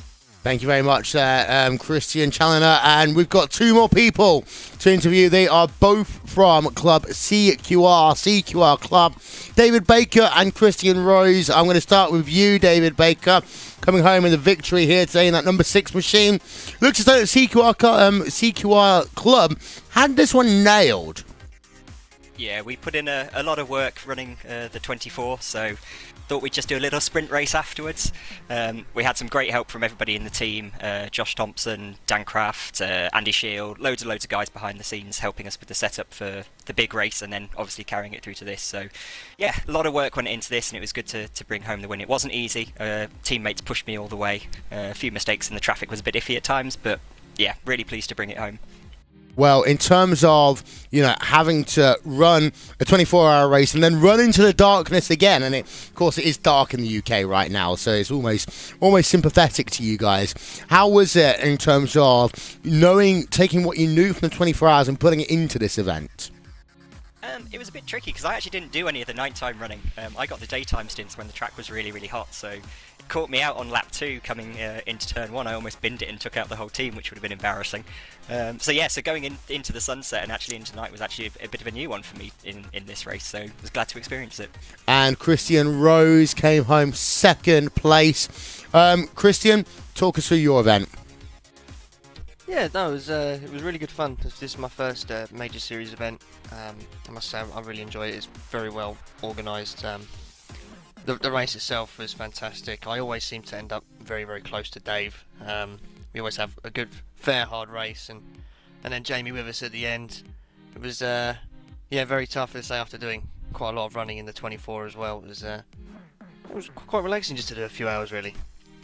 Well, before I let you both go, one of you can do the sponsors for both of you. Who gets it done for you? Christian. Okay. So let's thank everyone with CQR ourselves, everyone who took part in the 24, Mark Russell at Race Hub, and everyone else. Thanks so much. Well, thank you both. That is all we have time for, except for us to also say our own thank yous. As ever, it's from Balau TrackCams, 22.com, Andreas Warner, and Wine Design for overlay design development by Simon Grossman, Aptioneering.com, and Nick Disson for RaceSpotTV, live timing and scoring. We'll be back on air in 1 hour and 15 minutes for the 2K World Cup presented by DES Simulations. So I'm going to take a quick break. Thank you very much from Cam, Walsh, Connery Maddock, and myself. This has been the Major Series, and for the 2nd time today, I can say good night from Daytona.